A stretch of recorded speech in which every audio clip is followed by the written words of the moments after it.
이거를 좌절로 이어지기 전에 단계가 뭐냐면 무력감이에요. 내가 이 상황을 극복할 수 없다라고 하는 무력감에 너무 심하게 빠져가지고 결국은 분노로 치환되는 이런 과정을 겪고 있거든요. 전형적인 묻지마 범죄 유형이거든요. 그렇죠. 이런 묻지마 범죄 사건은 이게 접할 때마다 좀 안타까운 생각이 많이 들어요.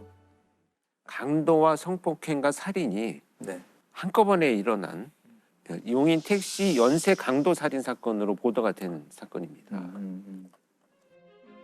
2002년 4월에 김경훈이라고 하는 소위 이제 주범인데요. 네. 28살이었었고 같이 범행을 저지른 공범은 허재필이라는 자였었는데 24살이었습니다. 이 김경훈과 허재필이라는 이 두 범죄자들은 용인에 있는 한 골프장 식당에서 일을 하면서 둘이 이제 알게 됐어요. 근데 이제 김경훈이라는 자는 나름대로 어떤 이 교육자 집안이라고는 합니다. 그래서 그렇게 어렵게 살지는 않았는데 특수 강도 범죄로 체포가 되어가지고 구속이 됩니다. 4년 실형을 받고 나오거든요. 아마 굉장히 중범죄였던 것 같아요. 어찌됐건 그 범죄를 저지르고 난 이후에 총 전과 7범의 범죄를 저지르면서 계속 범죄를 이어왔습니다. 이제 그 당시의 수사 기록들을 검토를 해보면 대부분 성범죄와 관련된 범죄가 계속 이어져 왔다. 그래서 돈과 여성에 어떤 집착하는 네. 이런 유형이었다라고는 알려지고는 있습니다. 근데 허재필은 의외로 그런 어떤 그 전과가 없어요. 빚이 좀 있었다 그래요. 근데 당시에 월급이 이제 워낙 얼마 되지 않으니까 김경훈이가 이제 제안을 합니다. 택시로 위장 강도를 해서 너희 빚을 내가 갚아주고 같이 우리가 유흥비에 쓰자. 그래서 2002년 4월 18일에 이제 범행을 시작하는데요.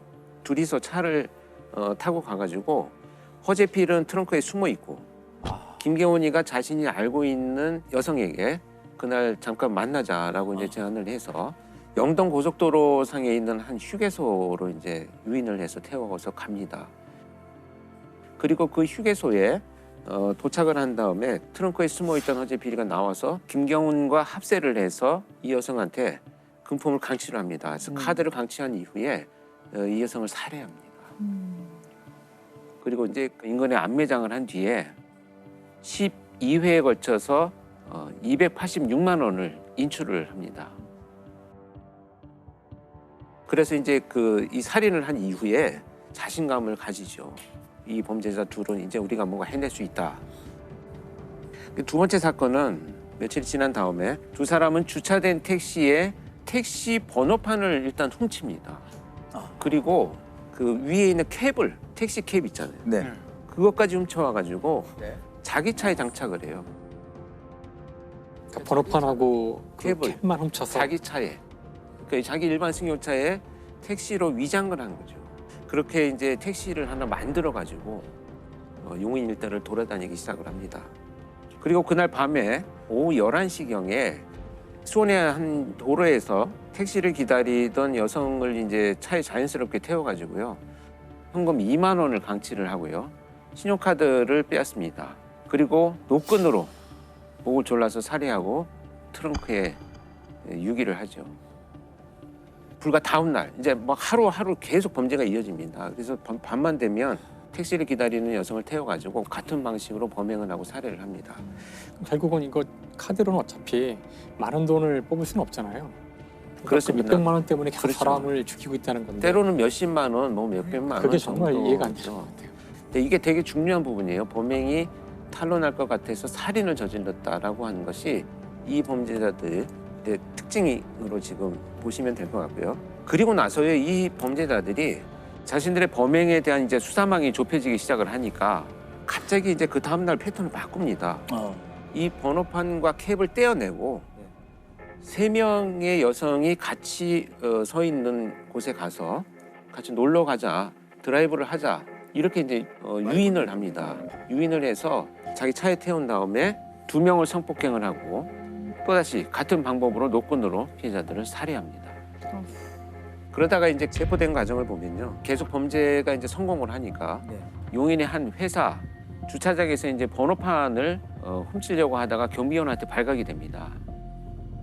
그래서 이제 경찰에 신고가 되어가지고 절도 범죄로 경찰이 출동을 해서 이 두 사람 체포를 하는 과정에서 네. 김경훈이 경찰에 도착하기 전에 이제 도망을 가게 됩니다. 네. 도주 하루 만에 경찰은 이제 김경훈의 은신처를 찾습니다. 그래서 이제 방을 급습을 했는데 급습하는 순간에 이미 김경훈은 자신의 목을 찌르고 피를 흘리고 있던 상태로 발견이 됐죠. 그래서 이제 경찰이 병원으로 후송을 했지만 결국 사망을 하게 되죠. 경찰은 이내 동생을 앞세워 용의자 김 씨가 은신 중인 포항의 한 가정집을 덮칩니다.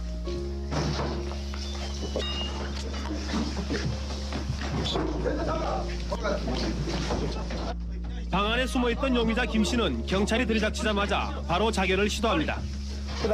용의자 김 씨는 병원으로 옮겨졌으나 오늘 오후 6시쯤 끝내 숨졌습니다. 그래서 그 사실은 체포될 당시에 경찰이 정말 놀랬다 그래요. 저는 이제 투입되지는 않았었는데 차에 그냥 시신들이 이렇게 포개돼 있었죠. 뒷좌석하고 뒷좌석에. 뒷좌석과 트렁크에 트렁크에. 그냥 뭐 이렇게 그냥 마치 짐짝처럼. 그거 어떻게 싣고 다니지? 그러니까. 그래서 시신을 싣고 다닌 차량으로 굉장히 유명했던 이런 사건입니다.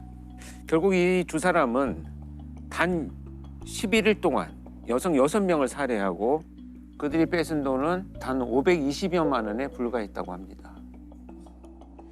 연쇄 살인범 허재필은 경찰에서 쓴 자술서에 잡히지 않았다면 계속 사람을 죽였을 것이라고 썼습니다. 허재필은 이 자술서를 쓰면서 끝내 회한의 눈물을 흘리며 용서를 빌었지만 용서받기엔 그의 범죄가 너무 중하고 큽니다. 허재필은 체포가 되어가지고 사형 선고를 받고 현재도 수감 중에 있습니다. 근데 사형수로 지금 현재까지 수감을 하고 있는 거죠. 아니, 살인장과가 없었던 두 범인이 어떻게 첫 범행부터 이렇게 다양한 살인의 강도에 의아하거든요. 그렇죠. 저도 이 질문 되게 많이 받거든요. 그런 일들은 사실 많이 일어납니다. 근데 이들이 갖고 있는 소위 목표는 자신이 원하는 어떤 목표를 이루기 위해서를 이것을 좀 도구처럼 쓴다는 건데 사이코패스들하고 좀 다른 의미를 갖고 있어요. 여기에서 우리가 어떤 걸 주목해야 되냐면 택시 연쇄 강도 살인 사건의 본질은 금품 감취의 목적인 강도 범죄를 이어나가기 위해서는 어떻게든 증거가 인멸되어야 되고 그렇죠. 증거 인멸의 방식은 성폭행을 하는 것이고 신고하면 결국 너만 손해다. 가족들이나 남편 또 다른 사람들이 알게 되면 이런 이제 신고되지 않는 범죄들이 훨씬 많고요. 네. 정확한 내용을 파악하기도 어려운 한계들이 있습니다. 또 신고율이 거의 10% 넘어가는 통계가 잘 없어요, 실제로. 전체 사건 중에 10%를 잡아도 아주 많이 잡는 통계이고. 그다음에 여러 연쇄 사건으로 성폭행이 이어진다면 노출의 위험이 높기 때문에 결국 피해자를 살해하는 것이 자신의 금품 강취를 위해서는 필요한 그냥 도구적인 행동과 행위다 이렇게 이어지는 것이죠. 그러니까 쉽게 얘기하면 강도를 저지르려는 자들은 살인이나 성폭력으로 자연스럽게 이어질 수 있다라는 거죠. 그렇죠. 예, 결국은 이어지기도 하고 짧은 시간 안에 혼합되어서 나타나는 것이 우리가 연쇄를 빨리 차단해야 되는 가장 중요한 이유가 되겠습니다. 강도 범죄를 이게 조금 뭐 살인보다는 좀 가벼운 범죄 이렇게 볼 게 아니네요. 그렇죠. 보통 그렇게 보잖아요. 그래서 그렇죠. 예. 그래서 그냥 연쇄 강도야 한 10건 저질렀대. 뭐 차량 절도범이 10건 지금 발생을 했대라고 하는 것에 대해서 우리가 좀 심각하게 생각해야 될 필요가 있다 이렇게 말씀드리고 싶습니다. 연쇄 성범죄자들의 그들만의 특징이 있나요? 연쇄 성범죄자들만의 특징을 몇 가지만 요약을 해보자면 첫 번째로 범행 도구나 이런 것들을 좀 치밀하게 준비를 하고 납치, 유인, 감금 뭐 이런 것에 굉장히 능숙하기 때문에 네. 피해자들이 저항을 하지 못하는 경우가 많이 나타나고 있습니다. 그리고 익숙한 장소에서 범행을 계속 이어갑니다. 그러니까 자기들이 네. 의식한. 초기 단계에서 범행을 저지를 때 성공한 그런 익숙한 장소들이 있어요. 그다음에 이제 이 여러 연구에 의하면 사실 성범죄라고 하는 것이 성적 만족보다는 피해자에 대한 권력을 행사하고 통제하려는 욕구에서 비롯된다라고 하는 연구들이 굉장히 많습니다. 그래서 이런 그 몇 가지 특징들을 대표적으로 나타내는 범죄가 이중구 연쇄 성폭행 사건으로 알려져 있는 사건입니다. 1998년부터 2005년까지 발생한 사건입니다. 그래서 7년간이요? 7년간. 동안 7년간 사실 이제 전국을 다니면서 범행을 저질렀는데 DNA로 밝혀진 것만 77건입니다. 나온 것만 DNA 이름으로. 검사로 확인된 것만 77건이고 체포된 이후에 밝혀진 것도 30건 정도가 되고요. 총 184명의 피해자를 남긴 정말 희대의 연쇄 성폭행 사건으로 남아 있습니다.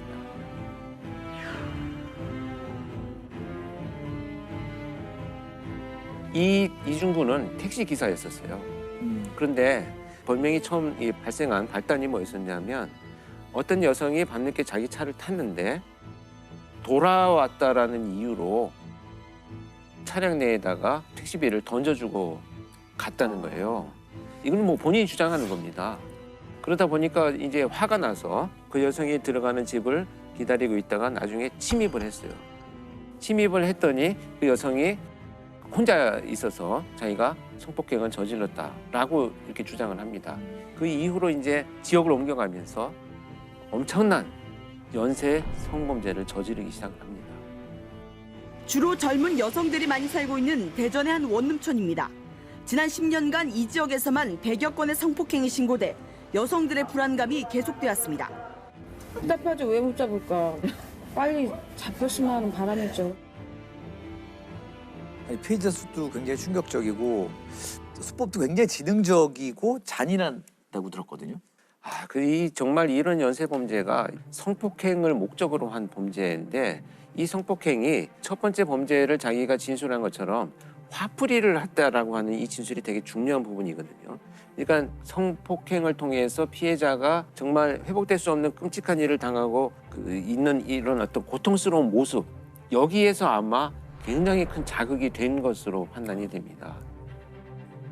그러다 보니까 범행이 이어져가는 수법도 굉장히 지능적이었고 잔혹했습니다.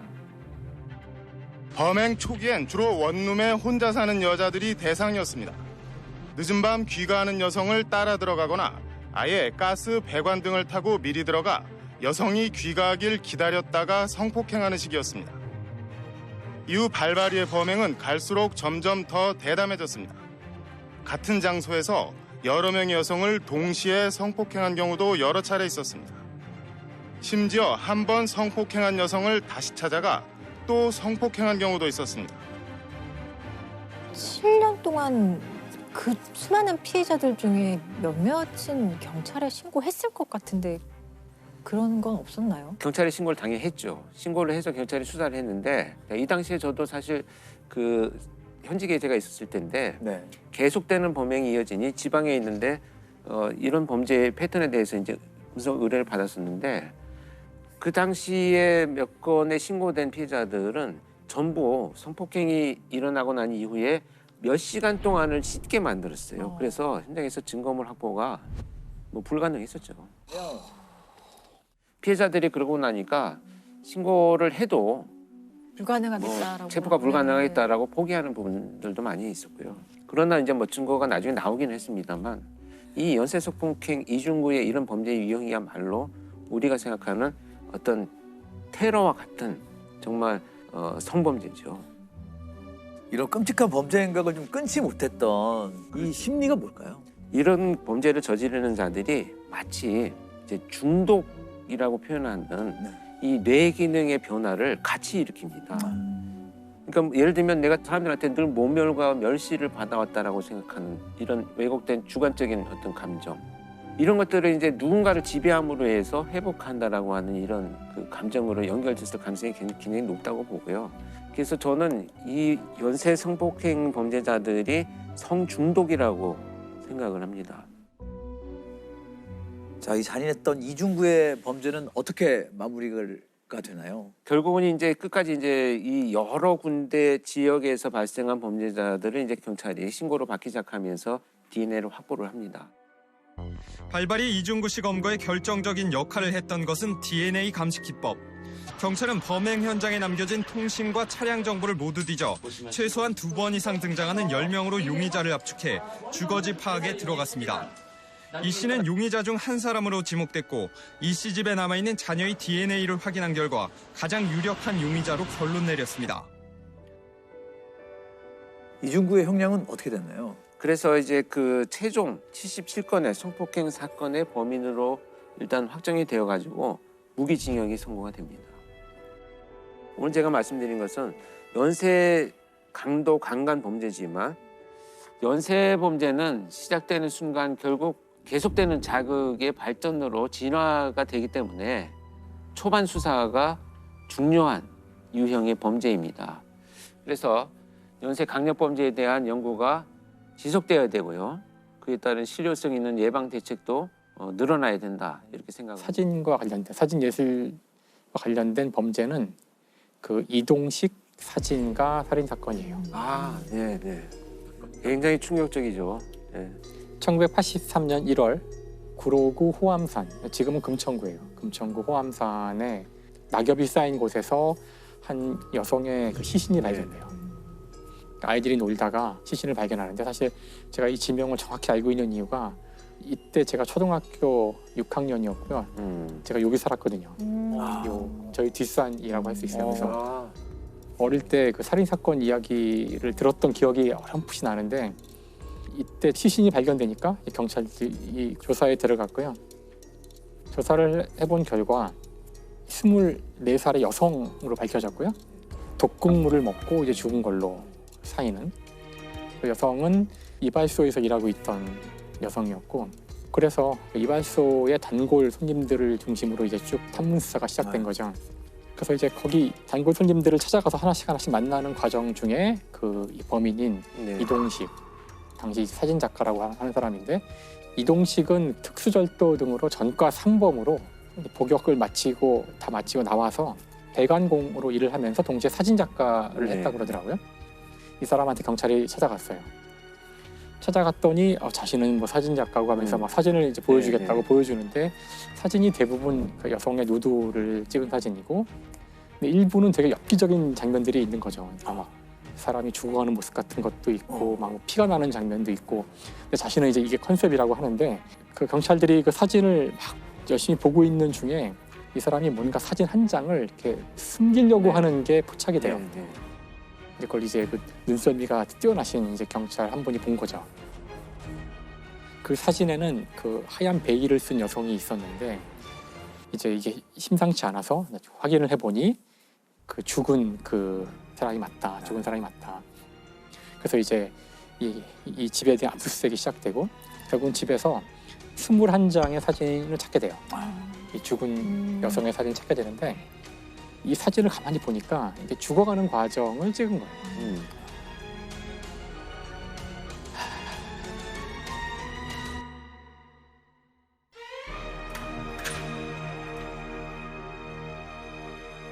이동식은 사건이 일어난 1982년에 이발소에서 이 희생된 여성을 만나서 내 모델을 해달라고, 모델을 해주면 내가 유명하게 만들어줄게 해서 잘 유혹을 해가지고 산에 데리고 가서 사진을 찍은 거죠. 그래서 청산가리가 든 약을 주면서 날씨가 추우니까 감기 걸릴지도 모르니까 이걸 미리 먹어라, 이런 식으로. 그걸 먹었더니 이제 그때부터 청산가리에 의한 중독이 시작된 거죠. 그리고 죽어가는 사람을 사진으로 담은 거예요. 근데 일단 본인은 어떻게 둘러댔냐면은 자신이 죽인 게 아니라 그런 설정을 찍은 거고, 그러니까 죽어가는 모습인 척 찍은 연기해라. 거고, 우리는 헤어졌다. 아마도 여성이 나중에 자살을 한 게 아닐까, 뭐 이런 식으로 얘기를 하는 거예요. 근데 좀 사진을 가만히 분석해 보면 그 희생자 주위에 풍경이 있잖아요. 나무도 있고 풀도 있고, 그것과 실제 범행 현장의 모습이 같아요. 그러니까 이게 말이 되려면은 헤어지고도 다시 원위치로 가서 그 자리에서 자살했다는 건데, 이건 좀 말이 안 되는 상황이고요. 근데 보다 결정적인 증거는 이 사진을 당시 아주 유명한 그 다른 사진 작가에게 맡기게 돼요. 분석을 맡기게 돼요. 그래서 그 사진 작가가 분석을 하는 과정에서 이제 좀 충격적인 결과가 나오는데, 이게 너무 사진이 그 해상도가 좋다 보니 사람의 솜털까지 다 보이는 정도로 가더라고요. 근데 사람의 이 솜털이 이렇게 자세히 보면 이렇게 서 있어요. 이렇게. 그렇죠. 서 있는데 사람이 일단 사망을 하면 그때부터 솜털이 서서히 이렇게 눕는다고 하더라고요. 근데 이 사진이 너무나 해상도가 좋아서 솜털이 다 보이는 상황이라서 분석을 통해서 21장의 사진 가운데 1번부터 16번까지는 살아있었고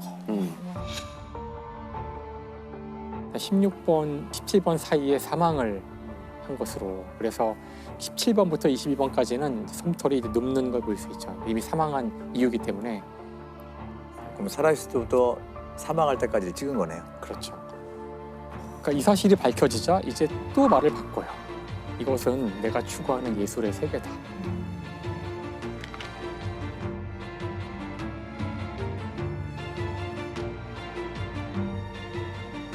사실 말도 안 되는 변명을 하는 거죠. 살인자죠. 그렇죠. 그래서 이제 이 사건이 이제 밝혀지자 이동식의 전처가 1972년에 행방불명이 됐는데 혹시 이것도 뭔가 관련이 있는 게 아닌가. 그래서 경찰이 각종 여죄 추궁에 들어갔는데 이동식이 이제 말을 오락가락하면서 뭐 자기가 뭐 살해하고 매장했다 그러면서 경찰이 가서 파보니까 없고 뭐 이런 식으로 막 혼란을 주는, 결국은 밝혀지진 않아요. 결국은 그 행방불명된 전처의 행방은 밝혀지지 않고요. 이 사건이 이제 하도 엽기적이다 보니 해외 토픽에까지 소개가 됐대요. 근데 그냥 이 사건은 빨리 묻히게 돼요. 별로 더 이상의 조사가 이루어지지 않고. 그러니까 이게 아마도 당시 그 아시안 게임이나 올림픽을 앞둔 그 정부 입장에서는 뭔가 이 사건을 빨리 정리해야겠다. 그래서 더 이상 조사를 하지 않고 빨리 종결을 시키고 재판도 빨리 진행되게 됩니다.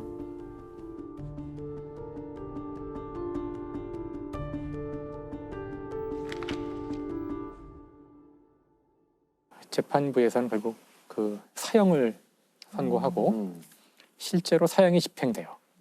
82년이니까 네, 86년. 86년에 사형이 집행됩니다.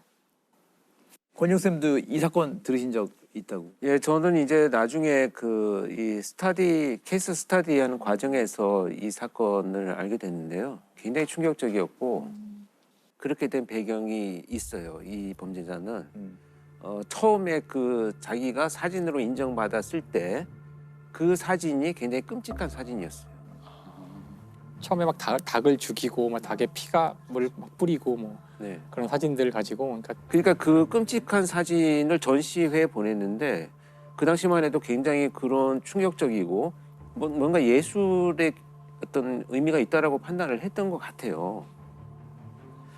제가 나중에 이제 그 분석을 해본 바로는 이 사람이 살아온 성장 배경 중에서 무언가 공식적으로 사회로부터 인정받는 게 그게 첫 번째의 어떤 계기가 됐거든요. 그래서 뭔가 그런 장면들로 인해서 자기가 계속 인정받는다라는 것이 과도하게 그렇게 범죄로 이어졌다 이렇게 보고 있습니다. 근데 이 사람은 어떤 이유였건 간에 자기가 하고 있는 것을 예술행위가 아니죠. 그쵸. 그냥 살인이고 살인이죠. 뭐 어떻게, 예. 너무 명확한 살인 범죄고 그렇습니다. 내가 했던 거는 범죄라기보다는 예술행위이기 때문에 일종의 그 형법상 정당행위다라는 주장을 많이 하는데 그런 식의 주장이 정말로 예술을 모독하는 행위거든요. 그래서 재판부에서 이렇게 얘기를 했네요. 인간의 생명은 예술 창작이라는 명목하에 그 도구나 수단으로 삼을 수 없다. 네. 그러면서 사형을 선고한 거죠. 예술이 어디까지인지는 아무도 이제 알 수 없지만, 그렇죠? 언제나 논쟁이 있지만 사람의 생명을 그 도구로 했을 때에는 그건 용서받을 수 없다는 거는 넘을 수 없는 선인 것 같아요. 이 사건의 경우는 사진을 찍는 것이 이 사람은 이제 범죄였던 거고, 사진이란 것은 사실 그 순간의 모든 것을 한꺼번에 담기 때문에 찍는 사람의 의도대로 담기진 않아요. 그래서 또 그 범죄를 밝힐 때 사진이 이제 중요한 역할을 네. 했던 것이죠. 사례가 있는데 지금은 이제 그 폐쇄가 됐는데 잉크로챗이라는 범죄에 대한 그 정보를 주고받는 그 앱이 있었어요. 한 6만 명 정도가 이제 사용하는 앱이라는데 당시 토피포스라는 그 아이디를 사용하는 마약상이 있는데 그래서 영국 경찰들이 쭉 보니까 이 친구를 잡아야겠는데 누군지 알 수가 없는 거예요. 그래서 경찰들이 이제 접근을 해봤지만 잘 걸려들지 않아서 막 이제 골머리를 앓고 있는데 어느 날 자기가 너무너무 좋아하는 치즈라고 하면서 치즈를 이렇게 손에 든 사진을 찍어 올린 거예요. 본인의 신분은 드러내지 않고. 근데 이제 요즘에 이 스마트폰이 해상도가 너무 좋잖아요. 네. 경찰이 그 SNS 사진을 가만히 보니까 여기 손에 지문이 보이는 거야. 가만히 보니까. 그래서 저 지문을 이용할 수 있지 않을까 해서 그 확대해가지고. 지문을 이제 포렌식 팀에 넘겼고 이렇게 해서 지금 보이는 거래요. 그 지문을 분석해서 범인을 잡아서 이제 칼 스투어트라는 사람이 검거가 됐고요. 그 징역 13년 6개월을 형을 받게 됐고 자신의 의도로 다른 의도로 뭘 찍고 있지만 나는 본의 아니게 증거를 남기게 되죠. 끊임없이 모든 범행은 흔적을 네. 사진에도 남긴다. 네. 그러니까 범죄를 저지르면 꼭 잡힌다. 주차장에 있다 보면 카메라 수십 대 둘러싸인 기분이에요. 블랙박스 때문에. 맞아요. 네. 자, 그런 이게 다 생각이- 눈이죠. 이게 눈이죠. 누굴 찍고 있는지 모르지만 다른 사람이 다른 의도로 뭘 찍고 있지만 나는 본의 아니게 그 사진의 일부가 돼서 증거를 남기게 되죠. 끊임없이. 그래서 현장에서 과학수사가 큰 역할을 했던 사건을 한번 소개를 드릴 텐데 네. 이 대전 파남동 한 아파트에서 발생한 사건입니다. 특히 이 사건은요. 배심원들이 3일 동안 참여했던 사건이에요. 그래서 제가 그 전문가 증인으로까지 출석을 했던 그런 사건입니다. 고개가 갸우뚱거릴 내용입니다. 제가 개요를 한번 한번 그려볼게요. 한 아파트입니다. 이거 위에서 내려다본 건데 작은 아파트. 작은 아파트. 자, 집주인은 A, 이웃은 B, 신고자는 C로 칭할게요. A의 집이에요. B와 C가 저녁 8시 30분에 들어왔는데 10시 반경에 C가 밖으로 나가게 됩니다. 1시 반에 돌아온 이 C는 피를 흘리고 쓰러져서 2명이 있다 그러면 신고를 합니다. 네. 둘이 싸워서 하나는 죽고 하나는 굴러다니고 있다.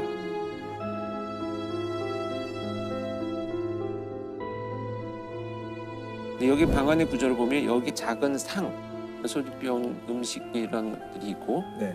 집주인인 A는 쓰러진 상태로 피가 이렇게 비산이 되어 있어요. 네. B는 옆으로 누워서 네. 옆으로. 신음소리를 내고 누워 있었던 거예요. 네. 이 사람과 이 사람 가운데에 나체 절단기가 있어요. 여기 이제 양말을 신고 피를 밟고 돌아다녔던 흔적들이 조금 있어요. 경찰이 출동할 때 보니까 이 C는 이렇게 앉아 있었던 거예요. 네. 네. 한 시 반에 다시 왔다고요? 좀 미심쩍이 몇 개 있네요. C가 범인인 거는 아닌. 장강민 선생님이 얘기한 것처럼 의심스러운 거는 지금 C잖아요. 그렇죠. 그러면 가장 먼저 이제 확인을 해봐야 될 것이 CCTV입니다. CCTV 조사를 해봤더니 다른 이동을 한 사람이 없고 C가 네. 처음에 같이 들어갔을 때는 흰 모자를 쓰고 들어갔는데 10시 반에 이 사람이 혼자 나갔거든요. 1시 반에 들어와요. 그런데 모자가 없어요.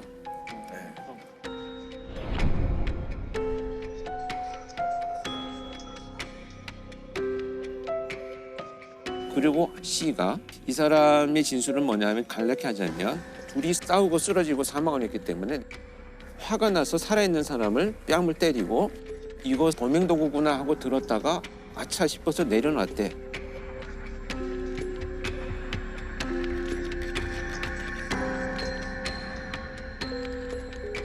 지문도 묻어 있고 지문이 묻어 있고 이 사람의 피도 다 묻어 있고 그러니까 모든 진술이 직접 증거인데 직접 증거로 쓰기 어려운 증거가 돼버렸어요.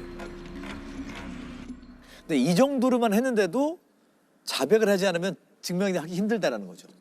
왜냐하면 이 사람 지금 계획적인지 아주 뭐 비상한 사람인지는 전 모르겠지만 다 피해가는 거거든요. 모든 정황이 사실 정말 의심스럽긴 하지만 저 사람의 유죄의 어떤 직접적인 증거는 조금 부재한 상황이라고 보여지거든요. 더군다나 어떤 일이 또 발생을 했냐면 이 사람이 살아 있었어요. 그래서 구조가 됐는데 형사가 데리고 와서 이 사람이 당신을 때린 거냐라고 물어봤더니 잘 모르겠습니다. 잘 모르겠습니다. 그냥 사망을 해버렸어요. 네. 그랬더니 이제 골치 아파지기 미궁으로 시작해요. 빠지네요. 그러네요. 거기서. 자, 그래서 두 번째, 그렇다면 무슨 일이 있었는지를 정말 과학적으로 밝혀보자. 그래서 여기서 동원된 것이 혈흔 형태 분석입니다.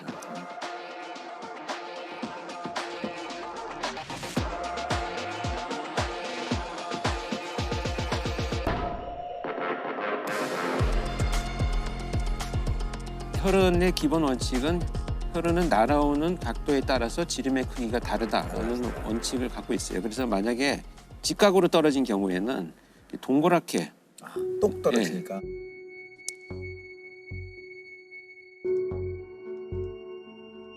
여러 개의 핏방울이 있잖아요. 네. 그 핏방울들의 각도를 다 모아보면 어디에서 공격이 시작됐나라는 것을 알 수가 있는 거죠. 그리고 이렇게 비스듬히 날아온 혈흔들은 꼬리가 생겨요. 이건 진행 방향을 표현합니다. 네. 공격 도구가 예기인지 둔기인지를 구분할 수도 있어요. 왜냐하면 예기를 찔렀을 때는 핏방울이 가늘어요. 근데 둔기로 공격했다 그러면 핏방울이 두꺼워.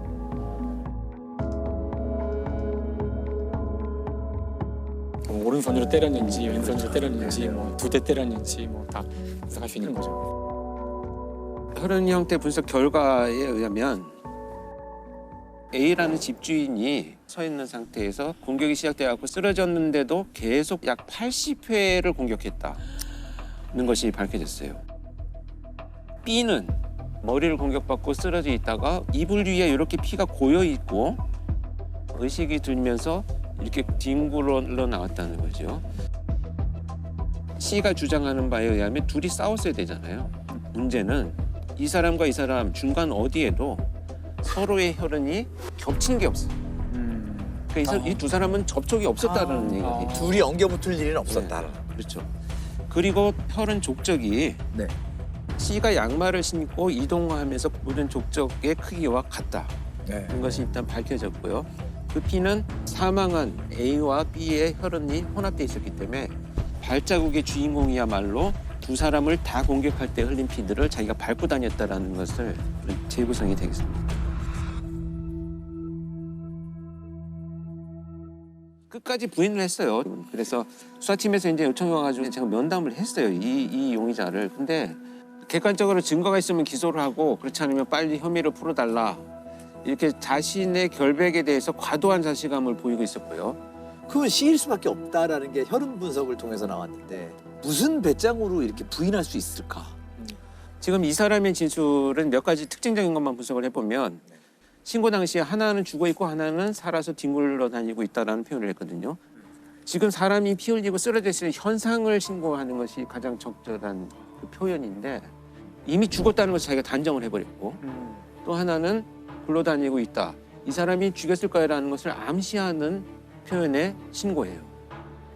두 번째는 이제 정서적인 표현이 너무 생략돼 있어요. 예를 들면 진짜 사람이 하나 죽었는데 너무 놀랐어요라고 하면 정서 표현이 완전히 배제되고 얘가 범인이야 라는 형식의 결론적인 것들만 신고하고 진술을 했기 때문에 범인으로 몰아가면 나는 좀 빠져나갈 수 있지 않을까라는 생각을 아마 현장에서 했을 것이다. 정말 끝까지 본인의 자백이 없었지만 국민참여재판을 범인 수석했어요. 국민참여재판으로 더 이걸 호소하자. 자신 있었던 거지. 1년 동안 체포도 못하고 니들이 뭘 가지고 하는 거지라는 자신이 있었던 것 같아요. 그래서 재판이 진행되는 과정에서 3일 동안 배심원들이 참여를 하셨잖아요. 저는 이제 3일째 되는 날 제가 이제 증인으로 출석을 했는데 배심원들이 만장일치로 유죄를 선고를 합니다. 그래서 17년의 형을 선고를 받습니다. 정황 증거만으로 유죄를 받았네요. 그 정황 증거들이 사실 직접 증거 정도의 역할을 할 정도로 아주 많이 모아지고 이 정황 증거끼리 연결되고 이제 고리를 형성해서 아주 강한 어떤 증명력을 가졌을 때 이 정도면 어떤 유죄의 심증을 형성할 수 있다 이렇게 저희 표현하는데 정말 이 사건은 과학 수사의 전 분야죠. CCTV, 혈흔 프로파일링까지 동원돼서 과학적인 단서들을 바탕으로 해서 진실을 밝혔다 이렇게 볼 수 있습니다. 투구꽃 살인 사건. 이렇게. 투구꽃. 네. 카미야 치카라라는 이제 40대 남자고요. 이 남자는 사건 일어날 때 부인과 결혼한 지 불과 3개월밖에 안 됐었어요. 신혼부부였죠. 네. 이들 부부는 오키나와를 여행을 합니다. 오키나와를 여행을 하다가 여행 마지막 날 이제 호텔에서 같이 아침을 먹고 체크아웃을 하고 공항에 가요. 공항에 가서 카미야는 나는 이제 급한 일이 생겨서 돌아가겠다. 당신은 친구들이랑 여행을 계속 해라. 네, 이래가지고 이때가 한 12시쯤인 것 같아요. 카미야는 이제 가고 이 부인은 친구랑 같이 오키나와 섬 옆에 이시가키 섬이라고 섬을 가요. 네. 이제 이시가키 섬에 도착하니까 1시 조금 안 되고 택시를 타고 호텔로 가는데 네. 거기서부터 이 카미야의 젊은 부인이 좀 상태가 안 좋아져요. 막 땀을 막 흘리고 뭐 좀 약간 호텔에 가서는 급격히 상태가 안 좋아져가지고 막 구토를 하려고 하고 약간 마비 증상이 오는 것 같고 그래서 친구들이 구급차를 불러가지고 병원으로 갔는데 3시쯤 병원에서 사망을 해요. 이상하죠. 전날까지 멀쩡하던 그렇죠. 사람이 나이가 많은 것도 아니고 누가 봐도 변사인데 그렇죠. 그래서 사망 다음 날에 남편의 허락을 받아가지고 부검을 하는데 사인이 뭔지 잘 모르겠고 약간 심장 색깔이 바뀌어 있었다고 해요. 근데 이 남편이 태도가 너무 침착해요. 너무 흥분함도 없이.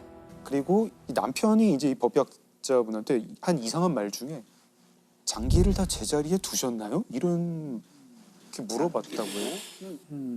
장기를 다 제자리에 두셨나요? 예. 이게 남편이 아내 부검 뒤에 법의학자한테 할 말이 좀 이상한데. 아니잖아요. 뭐 그런 건 묻지 않죠. 네. 부검이라는 행위는 정확한 사인을 찾기 위해서는 장기에 대해서는 얼마든지 손을 대거든요. 근데 대신 외형적으로는 깔끔히 마무리해 주십시오. 이런 부탁은 해요. 네.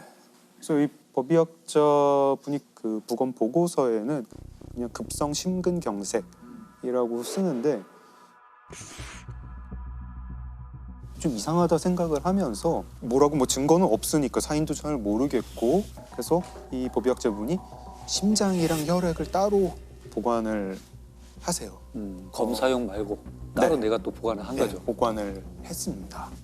그리고 이 친구들이 남편을 좀 의심을 합니다. 이 남편이 카미야라는 남자가 알게 된 지 6일 만에 청혼을 하는데 부인한테 자기가 공인회계사다 이렇게 얘기를 했는데 친구들이 보기에 좀 이 남자가 공인회계사 같지가 않은 거예요. 그래서 공인회계사 명단을 입수를 해가지고 봤더니 거기에 카미야 치카라라는 이름은 없었어요. 그래서 당신 공인회계사 아니지 않냐 했더니 카미야는 내가 공인회계사는 아니고 중소기업에서 회계를 봐주는 컨설팅 일을 하고 있다. 뭐 이러면서 대충 어물쩍 넘어갑니다. 그리고 좀 으스스한 게 카미야가 집에서 자기가 영양제를 만드는 사람이었어요. 자기가 영양제를 만들어서 부인한테 맨날 먹였어요. 그러니까 이거 좀 이상하죠. 그래서 친구들이 경찰에도 이거를 제보를 하고 언론사에도 제보를 하고 보험회사에도 연락을 합니다. 혹시 이 사람 생명보험 든 거 없냐. 카미야는 처음에는 자기가 보험 든 게 없다고 했는데 나중에 보니까 있었어요. 있었고 아내 이름으로. 아내 이름으로. 액수가 너무 컸어요. 1억엔이 넘는 수령액을 받게 돼 있는데 이게 1986년 일이었으니까 당시 환율로 한국 돈 10억 원에 해당하는 돈을 받게 될 예정이었고 그러니까 지금의 가치로 따지면 한 30억 정도 된다고 해요. 너무 의심스럽잖아요. 모든 게 다 인과관계가 있을 것 같은데. 네. 그래서 언론사가 먼저 취재를 합니다. 이 카미야 치카라라는 사람 주변을 보다 보니까 이 사람이 결혼 이번이 사실 3번째였는데 앞에 부인, 그 앞에 부인도 다 심근경색으로 사망했어요. 너무 심지어 2번째 부인 사망할 때는 보험금도 받았어요. 당시 경찰이 이제 이게 사망금을 노린 보험 살인이겠구나 하고 이제 의심을 하게 되죠. 그래서 그 부검이한테 다시 연락을 합니다. 사법부검을 해달라 이렇게 의뢰를 해요. 그래서 법의학자분이 카미야의 부인이 사망했던 증상이랑 비슷한 어떤 독성 물질을 계속 찾습니다. 찾다가 딱 맞아 떨어지는 거를 하나를 발견을 하는데 투구꽃이라는 그 식물의 독에 중독이 되면 이렇게 사망한다. 근데 투구꽃은 뿌리에 독이 많고 그 독은 이제 우리 이제 현대 용어로는 아코니틴이라고 하는 독입니다. 네. 1g만 복용을 해도 사람이 사망을 하는 맹독입니다. 네. 증상은 일단 먹으면 입에서 침을 많이 흘리게 되고 전신마비도 되고 구토도 오고 부정맥이 오는 그런 신경독이에요. 그렇죠. 근데 당시 1986년에는 사람 피에서 아코니틴을 추출할 수 있는 방법이 없었어요. 네, 기술도 없었고 그래서 이 법의학자 교수님이 어떻게 하셨냐면 당시에 다른 대학에 이 미세 검출기가 있는 대학이 있었는데 그 대학에 아코니틴을 추출할 수 있는 방법을 개발해 주세요. 부탁을 합니다. 그래서 개발을 하세요. 피를 그리로 보내요. 보냈더니 거기서 아코니틴이 나왔어요. 나왔고 근데 남편 너무 당당해요. 그죠? 네, 왜 당당하냐? 아코니틴은 섭취한 지 30분 만에 사람이 사망해요. 아 이미 떠났으니까. 네. 남편은 12시에 아내랑 헤어졌고 아내는 그 다음부터 뭘 먹은 게 없는데 그래요? 어떻게 3시에 사망할 수 있느냐. 심지어 남편이 이거를 자기가 그래서 억울하다 이러면서 나중에 방송에 나와서도 막 아 난 당당하다 이런 얘기를 합니다. はっきり申し上げておきますけども、私は全く何もやっておりません。やってないのにやったように報道されて大変迷惑を被ってますから。 경찰이 보기에 이 카미야 아무리 봐도 범인인데 어떻게 해야 될지 모르겠어가지고 일단 카미야를 조사를 했더니 이 사람이 투구꽃을 화분을 69개를 구입했다. 어느 차원에서 있겠죠. 그런 걸 알게 됩니다. 그리고 이 남편이 아파트 월세방을 하나 따로 두고 있었어요. 그 월세방에서 바닥에서 아코니틴 성분이 나옵니다. 그리고 이 남편이 무슨 약국에서 캡슐을 산 것도 알게 돼요. 그 영양제라고 만들었던 그 캡슐이겠죠. 그래서 여기서 투구꽃에서 아코니틴을 뽑아가지고 이 독 캡슐을 만들었겠구나. 여기까지는 되는데 도대체 근데 먹었는데 이렇게 한참 있다가 진행되는 그런 캡슐은 어떻게 만들까? 근데 제보가 와요. 어느 어민이 제보가 오는데 아 내가 그 카미야라는 그 남자한테 보거를 엄청 팔았어요. 보고도 맹독이 그렇죠. 있는 동물이잖아요. 신경독이죠. 네, 신경독. 그래서 법의학자분이 계속 연구를 하시는데 굉장히 희한한 사실을 알게 됩니다. 보고독이랑 아코니틴이 몸에 들어오면 둘이 서로 방해를 해요. 기량작용을. 네, 기량작용을 합니다.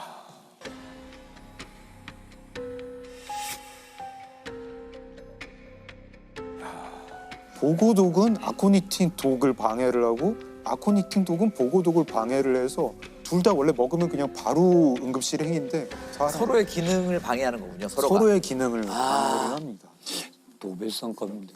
아니 그거를 연구할 정도면 그냥 연구를 그 하지. 정도는 연구비로 받을 수 있을 텐데. 범인 카미야 치카라. 이 사람은 그러니까 아파트를 빌려가지고 자기 사설 독극물 연구소를 차린 거잖아요. 그런 거네요. 나중에 보니까 생쥐도 여러 마리 구입을 했더라고요. 그 아파트에서 어떻게 하면 보험금 잘 탈 수 있을까? 어떻게 하면 사람 잘 죽일 수 있을까? 이거를 가지고 치밀하네요. 치밀하죠. 세상에. 이거는 연쇄살인의 계획이네요. 그러니까 첫 번째, 두 그 번째 사건만 가지고 네. 이렇게 연구할 일은 그렇어요. 없어요. 네. 근데 사실 전 부인 같은 경우에는 뭐 지금 입증할 수는 없어서 기소는 못 합니다. 그래서 세 번째 부인만 가지고 기소를 해서 무기징역을 받았고요. 감옥에서 암에 걸려가지고 2012년에 사망을 했습니다. 이 사건을 해결하는 게 결국 이 법의학자 분이 혈액을 보관해서 해결하게 된 거죠. 아마 그 부검의사는 심장이 문제가 된 심근경색은 주로 동맥경화가 있어야 되거든요. 어떤 형태는 혈류의 공급이 안 돼야 돼요. 근데 젊은 여성들은 에스트로겐이나 호르몬이 있기 때문에 심근경색이 올 일이 없어요. 동맥경화가 막아져요. 그러다 사건이 풀리게 됩니다. 그러니까 젊은 여성의 심근경색이 이해가 안 되니까 보관을 딱 해놓은 거예요. 관상 부분도 이상하다. 깨끗하고 심근경색이 출해된 이유는 모르겠고 그러니까 뭔가에 우리가 증명하지 못한 요인이 있을 걸로 보이니까 심근하고 혈액을 보관했을 거예요. 그러다 사건이 풀리게 되죠. 진정한 법의학자의 정말 그 열정이네요. 그렇죠. 그러니까 항상 의심하는 자세. 네. 2009년 4월에 서울 관악구에서 발생한 사건인데요. 한 다세대 주택 지하에서 밤늦게 노파가 살해된 채로 발견이 됩니다.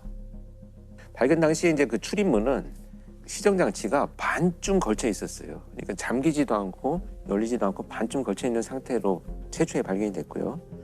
피해자는 이제 혼자 살고 계시는 이 노파였었는데 방 한가운데서 이불이 한 절반쯤 덮여 있고 잠자고 있던 매트에서 조금 벗어난 상태로 발견이 됩니다. 근데 이 사건에서는 특이한 점이 뭐냐면 첫 번째로 이 사망한 노파의 몸 위에 흰색 가루가 가득 덮여져 있었어요. 흰색 가루? 흰색 가루가.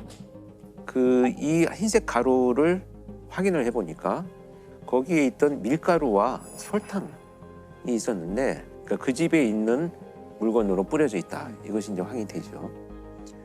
그 다음에 이제 그 침입을 하거나 도주를 했다면 당연히 나타나야 될 족 흔적이 나타나지가 않았습니다. 그래서 굉장히 좀 특이하죠. 그 다음에 이제 싱크대 위에를 보니까 그 집에 쓰던 부엌칼이 하나 놓여 있었는데 깨끗하게 닦여져 있었어요. 그것을 수거해서 그 과학수사위원들이 확인을 해보니까 피해자의 DNA가 확보가 됩니다. 그것이 범행 도구인 거죠. 그러니까 나름대로 뭔가 증거인멸을 하기 위한 노력들을 많이 했는데 그러다 보니 오히려 많은 행동의 특징들, 사실 증거 흔적들을 많이 흘려놓고 간 상황이거든요. 그런데 이제 특히 여기서 이상한 행동 중에 하나는 범죄 현장의 범행 도구를 가져가거나 인멸을 했었어야 되는데 깨끗이 닦아서 마치 아무 일도 없었듯이 놓고 간 점. 그리고 그 밀가루와 설탕이 그 집에 있는 싱크대 밑에 우리가 이제 그 수납하는 장이 있잖아요. 그 장소에 놓여 있는데 조금 부자연스럽게 이렇게 흘려져 있는 상태로 발견이 됩니다. 그렇다면 범죄자의 행동은 그 긴박한 상황에 그 집에 있는 물건을 꺼내와서 뿌리고 다시 그대로 정리를 해놓고 갔다는 이런 의미가 되겠죠. 이상한. 그 사소하지만 한 가지의 그런 행동 흔적들이 몇 가지가 연결이 되면 전반적인 그 사람의 성향을 추론하는데 굉장히 큰 단서가 되기도 합니다. 그래서 이런 것이 종합적으로 봤을 때는 습관적으로 갖고 있는 정리정돈을 하는 행동 특성인데 사실 이게 좀 어떤 측면에서 보면 그거 하나 가지고 범죄자의 성향을 추론하느냐라고 하겠지만 순간적으로 긴장 상태에서 일어나는 어떤 행동들은 그 사람이 평상시 갖고 있는 습관들을 굉장히 많이 보여주는 단서가 되기도 하거든요. 그러니까 보통 긴장했을 때 무의식 속에서 몸에 밴 행동이 나온다는 거죠. 그래서 이 정리하고 간 행동들 이런 것들을 보면 상당히 좀 강박적인 성향을 갖고 있을 것이다. 이 강박적인 성향의 이제 기제는 불안이거든요. 불안도가 높다는 거예요. 그리고 보통 피해자의 집에 대한 피해자의 정보가 없다면 범죄자들은 굉장히 서둘러요. 그렇죠. 근데 이렇게 차근차근 인멸하고 제자리에 자기 습성을 드러낼 정도 되면 더 이상 이 장소에는 누군가 이 시간대에 오지 않을 것이다라고 하는 정보를 알고 있다. 이런 이제 한 계단 한 계단씩 올라가는 이제 단서가 되기도 하죠. 그런데 이제 여기서 굉장히 중요한 것은 뭐냐면 바로 앞에 할머니 이 노파의 가방이 놓여 있었어요. 근데 이 가방 위에 흰 가루가 묻어 있습니다. 자, 그렇다면 이제 시간 순서가 우리 이제 배열이 되죠. 살인이 일어나고 그것을 은폐하기 위해서 밀가루가 뿌려지고 가방을 만졌다는데 그러면 몰래 가방에 있는 금품을 훔쳐가려고 하다가 깨어난 피해자를 살해했을 가능성이 이제 높다는 거예요.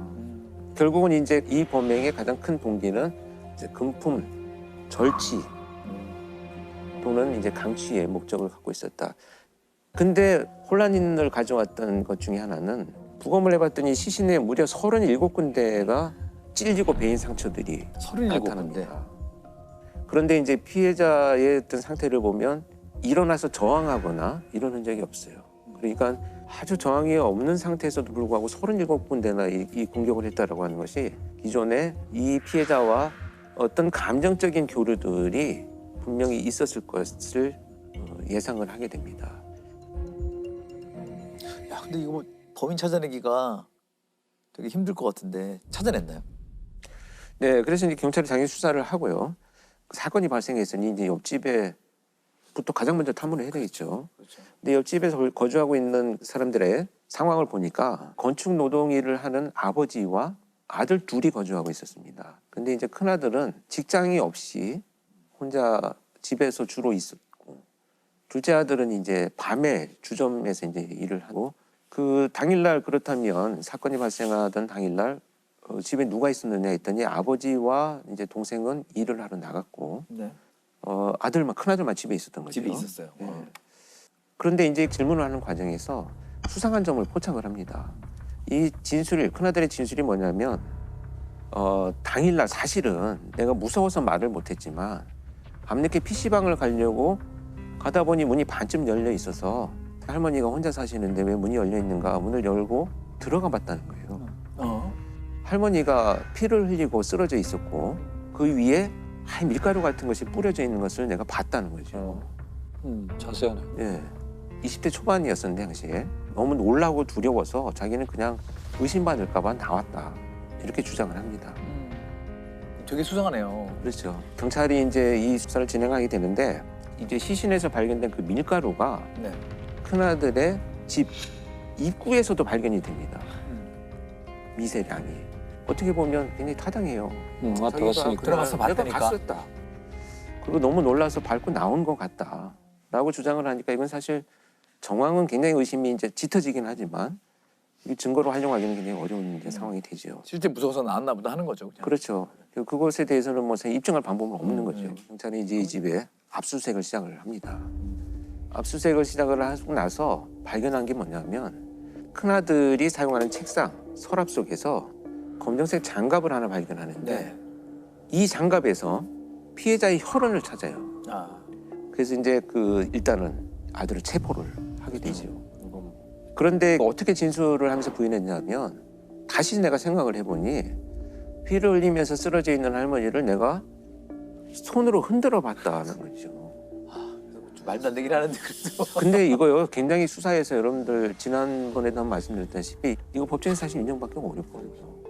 그래서 마지막까지 빠져나갈 수 없는 증거를 확보하지 않는다면 이 정도 정황만 가지고 체포해서 정말 자백을 받아낼 수는 없잖아요. 지금 이 시기에. 그러니까요. 그래서 이제 이렇게 부인을 하기 시작을 하니까 수사팀에서 요청을 합니다. 계속 부인을 하고 있는데 일단 성형 파악을 위한 프로파일링 분석을 좀 해달라. 그래서 이제 투입이 되어가지고 1차로는 이제 동생을 만났어요. 형에 대해서 어떻게 생각하느냐 했더니 그런 일을 할 만큼 배포가 큰 사람은 아니다. 우리는. 근데 왜 그러냐 했더니 너무 소심하고 겁이 많고 평소에도 불안도가 높다는 거예요. 그런데 일단은 저는 좀 더 의심이 되죠. 그래서 이제 당사자를 이제 출감을 해서 면담을 하는데 이제 트레이닝복을 입고 있었습니다. 유치장에서. 그 추울 때가 아니었었는데 다 채워서. 예, 자크를 목에까지 올리고 유심히 저를 보더니 혹시 영안실을 갔다 왔습니까? 이렇게 질문을 하는 거예요. 왜 그러느냐 했더니 어디서 썩는 냄새가 난다. 시신의 냄새가 난다. 자, 이 약간의 어떤 이 망상과 관련된 문제가 개입이 되어 있는, 그러니까 불안이 굉장히 높은 어떤 망상들. 그래서 이제 그 어린 시절에 대한 것을 물어봤어요. 과연 어떤 문제가 있느냐. 5살 정도 될 때 이제 그 생모가 가출을 하면서 할머니 조모한테 이제 맡겨져서 생활을 했는데 이 할머니가 돌아가시면서 큰 충격을 받게 됩니다. 결국은 이제 부모와 이제 그 애정 관계가 이제 상실이 되면서 이 범인이 불안도가 훨씬 높아지는데 영향을 많이 끼친 것으로 보여집니다. 이제 이런 것이 이제 공격성 그리고 불안을 심화시키는 요인으로 작용한 것으로 해석이 됩니다. 종합적으로 봤을 때는 좀 약간 강박적인 성향이 다 정리해놓고 간이 이런 범행을 저지르게 됩니다. 결국은 이런 내용들을 수사팀에 이제 전달을 하고요. 아주 경험이 많은 그 수사팀장하고 서의원들이 이제 신문을 내서 이제 자백을 결국 받아냅니다. 그러면 범행을 저지른 이유가 뭐였나요? 정말 진짜 제가 그 자백을 받으면서도 어이가 없었던 것이 동생이 밤새 일을 하면서 이제 돈을 조금 주면 그 용돈을 가지고 PC방에 가서 이제 시간을 보내고 집으로 오는 이런 삶의 패턴을 갖고 있었는데 그날따라 이제 동생한테 돈을 받지 못합니다. 그래서 이제 PC방에 갈 돈이 없으니까 그 할머니의 돈을 절취하기 위해서 몰래 절취하기 위해서 이제 들어갑니다. 들어갔는데 지나가는 과정에서 이제 할머니가 잠을 깨요. 그러니까 이 얼굴을 알아보잖아요. 얼굴을 알아본다는 이유로 느닷없이 이제 칼을 가져와서 무려 37차례나 찔러서 감정을 표출을 합니다. 그런데 이제 37번이라고 하는 무차별 공격에 대한 원인이 어디에 있었느냐. 경찰이 수사를 해보니까 조금 할머니가 왜 친절하게 대하지 않았다는 거죠. 이제 친절하게 안 했다는 생각은 이제 주관적인 자기가 경험하는 거죠. 그 자신이 주관적으로 경험하는 이런 분노들이 이제 형성이 되어 있었던 것으로 이제 추정이 됩니다. 어쨌든 이제 살인을 저지르고 나서 밀가루하고 설탕을 뿌리죠. 뿌리고 나서 이제 제자리에 갖다 놓고 결국은 가방에 있는 돈을 가져가는데 정말 이게 참 말씀드리기는 너무 화가 나고 안타깝고 그런 것이 그런 일을 저지르고 결국 가져간 돈은 700원이었습니다. 그럼에도 결국 이제 그 700원을 가지고 자기가 들어갔던 거꾸로 족적을 닦으면서 나오면서 증거를 인멸했다 이렇게 생각을 하고 자기 집에 가서 손을 씻고 장갑도 벗어놓고 그 700원으로 PC방으로 갑니다. 밀가루를 왜 뿌리는 거죠? 밀가루 설탕. 자기는 제가 그래서 밀가루를 왜 뿌렸느냐 나중에 이제 자백을 한 이후에 물어봤더니 너무 심한 피 냄새가 나서 뿌렸다 이렇게 얘기를 하는데 사실 교수님도 짐작을 하셨겠지만 살인 현장에서 바로 그렇게 막 피 비린내가 나서 못 견딜 정도로 밀가루를 뿌리고 이런 정도는 아니거든요. 그래서 결국 이제 약간의 환치 같은 게 있어요. 그러니까 없는 냄새를 좀 맡는. 그러니까 불안이 굉장히 높은 망상들 그런 거죠. 결국 그렇게 해서 이제 자백을 받아가지고 사건이 해결되는 이런 사례가 되겠죠. 그 이게 행동 분석을 통해서 딱 범죄 현장에서 범인이 어떤 행동을 보느냐에 따라서 좁혀가시는 거잖아요. 그렇죠. 이게 프로파일러는 한국 경찰의 공식 명칭이 범죄 행동 분석관입니다. 프로파일링이라는 것이 그렇게 뭐 추상적이고 이런 것이라기보다는 성향이라든지 행동 이런 것들을 분석한다. 그래서 이렇게 범죄 현장에 그들이 증거를 인멸하기 위해서 여러 행동들을 하지만 그 행동이 오히려 범행의 의도와 동기와 자신의 성격이나 성향 같은 증거물들을 남길 수 있다. 이런 것들을 알려주는. 저희 이제 법의학적으로 그런 말이 있어요. 사람은 2번 죽는다. 처음에 육체에서 영혼이 빠져나갈 때 한 번 죽고 그 사람의 죽음을 기억하는 마지막 사람이 죽었을 때 2번째 죽는다. 이런 표현이 있어요. 결국은 어떤 살인 사건이나 이제 억울한 죽음을 맞닥뜨리면 저희 법의학자도 그렇지만 담당 형사들은 그 죽음을 해결하지 못한 미제 사건은 평생 갖고 갑니다. 기억할 수밖에 없거든요. 그런 사건이 이제 이 전남 나주에서 있었던 드들강 사건입니다. 지금부터 한 20년 전에 있었던 사건이죠. 드들강 사건. 네. 장기 미제 사건이었죠. 지난 2001년 전남 나주의 드들강 강가에서 한 여고생이 숨진 채 발견됐는데요. 지난 2001년 2월 당시 여고생이었던 17살 A양은 나주 드들강변에서 알몸 상태로 숨진 채 발견됐습니다.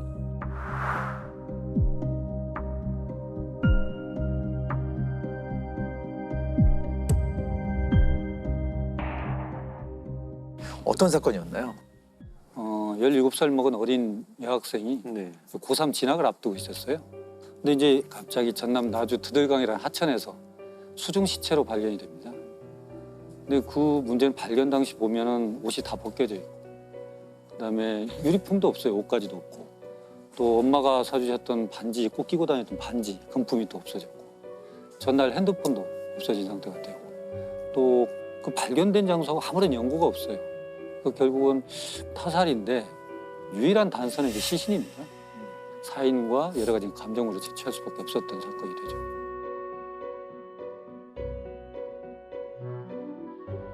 우선은 외표상에 보여졌던 것은 옷이 벗겨진 채로 여학생이 발견된 거기 때문에 성 관련 강력 사건 의심할 수밖에 없어요. 그래서 성폭행 과정 중에서 살아있는 상태였다면 어떤 저항이나 반항, 억압 손상이 있을 걸로 보여지는데 이 손목이나 이런 쪽에 피하 출혈이 있고 그럼 제압당했다는 거거든요. 그렇죠.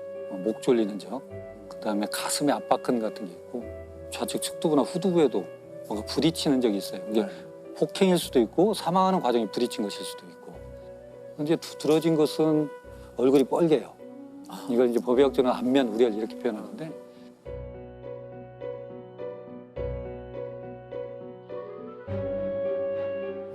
중요하게 봐야 될 것은 목을 조르면 안면 우렬이 나타나는데 중간에 풀어버리면 또 싹 사라져요. 근데 이게 시체에서 계속적으로 안면 우렬이 있다는 것은 사망할 때까지 목을 졸랐다는 거예요. 결국은 이건 경부 압박이 있었다라고 보여지는 거고 여기서 이제 문제가 되는 게 또 있어요. 문제는 물속에서 발견됐으니까 피해자가 과연 물에 들어갔을 당시 생존한 상태였을까 사후였을까 이걸 봐야 되는데 살아있는 상태였다면 물을 마시게 돼요. 그렇게 되면 물을 먹고 뿜고 하는 과정에서 기도에서 경련이 생겨요. 그럼 우리가 포말이라고 하는데 작은 거품 덩어리들이 생깁니다. 이것은 살아있는 상태에서 물에 들어갔다는 강력한 증거예요. 우리 법의학적으로는. 또 하나는 물을 먹게 되면 이게 기도로 들어와서 폐를 통해서 전신순환을 거쳐요. 심장이 뛰고 있으니까. 그럼 물속에서는 부유 미생물이라는 플랑크톤이라는 게 서식하거든요. 네. 눈에는 보이지 않지만 플랑크톤이 노출되지 않은 다른 원격 장기. 그러니까 콩팥에서도 플랑크톤이 검출이 돼요. 네. 그러면 물에 들어가서 숨을 쉬었다는 거거든요. 그런 형태로 물속에서 목이 졸렸다. 이렇게 보여지는 거죠. 그래서 경부압박 질사지만 익사이기전도 개입이 됐다. 이렇게 저희가 결론 내리게 됩니다. 아까 말씀드린 대로 성 관련 사망이 의심이 되고 그래서 저희가 채취해서 DNA 검사를 하게 됩니다. 근데 이제 DNA가 나오면 사건이 쉽게 풀릴 것 같아요, 실은. 왜냐하면 그렇죠. 같은 사람만 찾으면 되니까요. 그래서 주변인들, 동네 사람들 또 그 강변 근처에 있었던 여러 사람들에 대해서 DNA를 대조하게 되죠. 한 200명 정도. 근데 거기서 다 나오지 않습니다. 그러니까 결국은 그냥 미제 사건으로 빠져버린 거예요. 딱 DNA가 나왔는데 거기에 적당한 사람이 없으면 그렇죠. 이제 완전히 미국에 빠지는 거네. 그렇죠. 네. 근데 그렇게 돼버리고 그러던 참에 이제 한 10년 정도 흘러가지고 10년이 지났어요? 예. 그래서 어디에서 찾게 되냐면 우리가 2010년도에 DNA법이라는 게 있어요. 강간, 살인, 방화 이런 사람들의 강력범의 데이터베이스를 구축하는 법이 있었어요. 그래서 재소자나 뭐 전과자들의 DNA를 다 데이터를 하는 와중에 2012년도에 목포 교도소에 수감 중인 김 씨의 DNA가 그 당시 확보했던 DNA 파일과 동일하다는 게 나옵니다. 그러면은 10년 전에 그 사건 때문에 채취한 DNA가 둘의 관계성을 누가 이렇게 대조해 보는 건 아니잖아요. 그게 그렇죠. 그러나 우리가 이미 미제 사건의 범인으로 보인 DNA 파일을 갖고 있어요, 데이터를. 그러고 이제 다시 강력범을 넣으면서 계속 대조를 합니다. 아, 서로 이렇게 자동으로 대조하게 돼 있나요? 그렇게 돼요. 일치군이 딱. 네. 그래서 딱 나오게 된 거죠. 강력범은 DNA를 확보해서 다른 범죄와 비교할 수 있도록 법이 제정된 게 결정적인 단서가 됐습니다. 사건 당시 경찰은 범인의 것으로 추정되는 체액을 확보했지만 DNA가 일치하는 용의자를 찾지 못하면서 사건은 미궁에 빠졌습니다. 그러나 10년이 지난 2012년 다른 범죄로 무기징역을 선고받고 복역 중이던 김 씨가 DNA의 주인이라는 사실이 밝혀졌습니다. 그렇게 해서 이제 된 건데 이 김 씨가 왜 교도소에 복역을 했냐면 2003년도에 전당포에서 2명을 살해를 해요. 그리고 2명을 유기로 합니다. 유기로 했는데 옷을 싹 벗겨버렸어요. 그러니까 비슷하죠.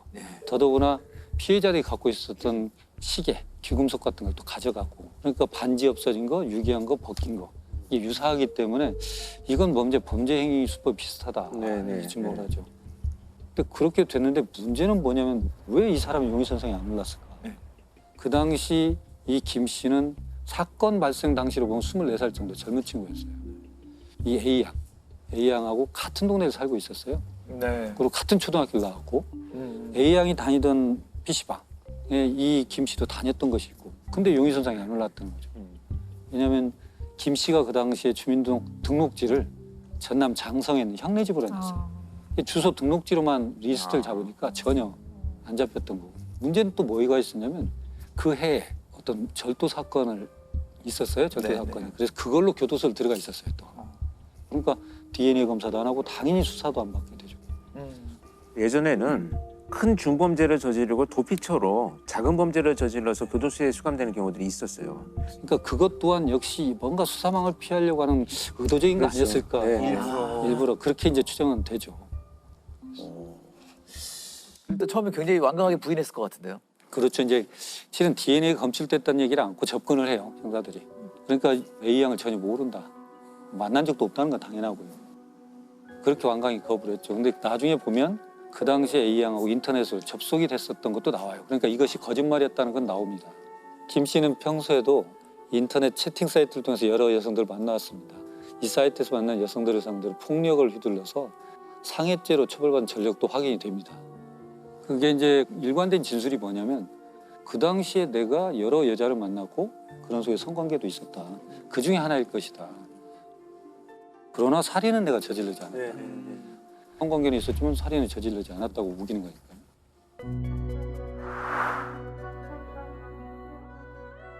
제3의 범인이 있을 가능성이 충분히 있죠. 그러니까 결국은 성관계 시점하고 살인 시점이 어떻게 되느냐 이제 관건이 되는 겁니다. 그래서 이제 경찰은 그 부분에 대해서 이제 맞출 방법이 없어요. 그렇죠. 그래서 결국은 살인죄를 추궁하기에는 결정적 증거가 없어서 무혐의 처분을 해요. 검찰은 어쩔 수가 없었던 거죠. 그렇게 됐었습니다. 그러면 이제 기소 못하고 그렇죠. 유가족들은 굉장히 상심이 컸을 것 같은데요. 그렇죠. 왜냐하면 이제 우선은 타살 그리고 험한 모습으로 이제 강 하천에서 발견됐기 때문에 또 더더구나 DNA가 확보됐음에도 불구하고 살인죄하고 연결을 못 시킨다는 것은 참 안타까운 일이죠. 근데 그런 와중에 2009년도에 피해자의 아버지는 뭐 극단적 선택을 했다고 저는 듣고 있습니다. 그래서 가족들이 이제 여러 곳에 탄원도 하고 막 호소도 하고 해서 2015년에 이제 재수사를 들어가요. 근데 문제는 뭐냐면 2001년도에 발생을 했지 않습니까? 2015년이 되면 그 당시는 살인죄가 공소시효가 15년이에요. 2015년이면 겨우 1년 정도 남았죠. 1년밖에 안 남았어요. 이게 시간이 별로 없었어요. 근데 다행스럽게도 그게 7월에 태완이법이라고 살인죄 공소시효를 없애버렸잖아요. 그러니까 시간을 이제 벌게 됩니다. 그래서 이제 대대적으로 재수사를 다시 들어가게 되죠. 범인을 찾지 못해 장기 미제가 됐던 사건은 이른바 태완이법으로 살인죄 공소시효가 폐지되면서 재수사와 기소가 이루어져 묻히던 범죄를 밝혀낼 수 있었습니다. 광주지방 검찰청에서는 이제 검경 합동수사본부를 차려요. 대대적인 재수사를 들어가는데 근데 여하간 그 연결고리 연결할 건 아직 못 찾고 있었고 그래서 이제 검찰이 그 목포교도소에 있는 김 씨의 감방에 있는 소지품을 다 압수를 해봐요. 압수를 해보니까 독특한 사진이 나옵니다. 그날 2월 4일 날 낮에 여자친구와 같이 강진에 있는 외할머니 집을 방문한 사진을 찍어놨어요. 그러니까 결국은 이것은 굉장히 알리바이를 입증할 수 있는 중요한 증거임에도 불구하고 검찰, 경찰 재수사 때 이 사진에 대한 언급을 안 해요, 김 씨가. 아까 우리 권 교수님 말씀하신 것처럼 알리바이를 만들다 보면 너무 완벽해지면 그 이상 반응을 한 거죠. 그러니까 이 사람도 이게 너무나 인위적인 색채가 나니까 얘기를 안 했던 거예요. 그렇게 해서 이제 그 사진이 나오게 되고 그걸 왜 가지고 있었을까요? 그것도 의심스럽고 또 이제 그래서 결국은 같이 복역한 수감자들 한 350명 정도 이제 인터뷰를 해요. 거기서 보니까 유사한 사건을 했다라는 얘기를 진술을 했다. 그리고 생리 중이었던 어린아이를 강간했다. 뭐 이런 얘기. 또 드들강에 대한 얘기도 하고 그걸 들었던 사람들이 있어요. 그것도 확보가 되고 여러 가지 정황은 김 씨가 맞아. 근데 문제는 성관계는 인정을 했잖아요. 사망 시간과의 인과관계예요. 이게 이제 가장 관건이 됩니다. 그래서 이정빈 교수님이라고 제가 존경한테 선배님이 계시는데 그분한테도 의뢰가 됐어요.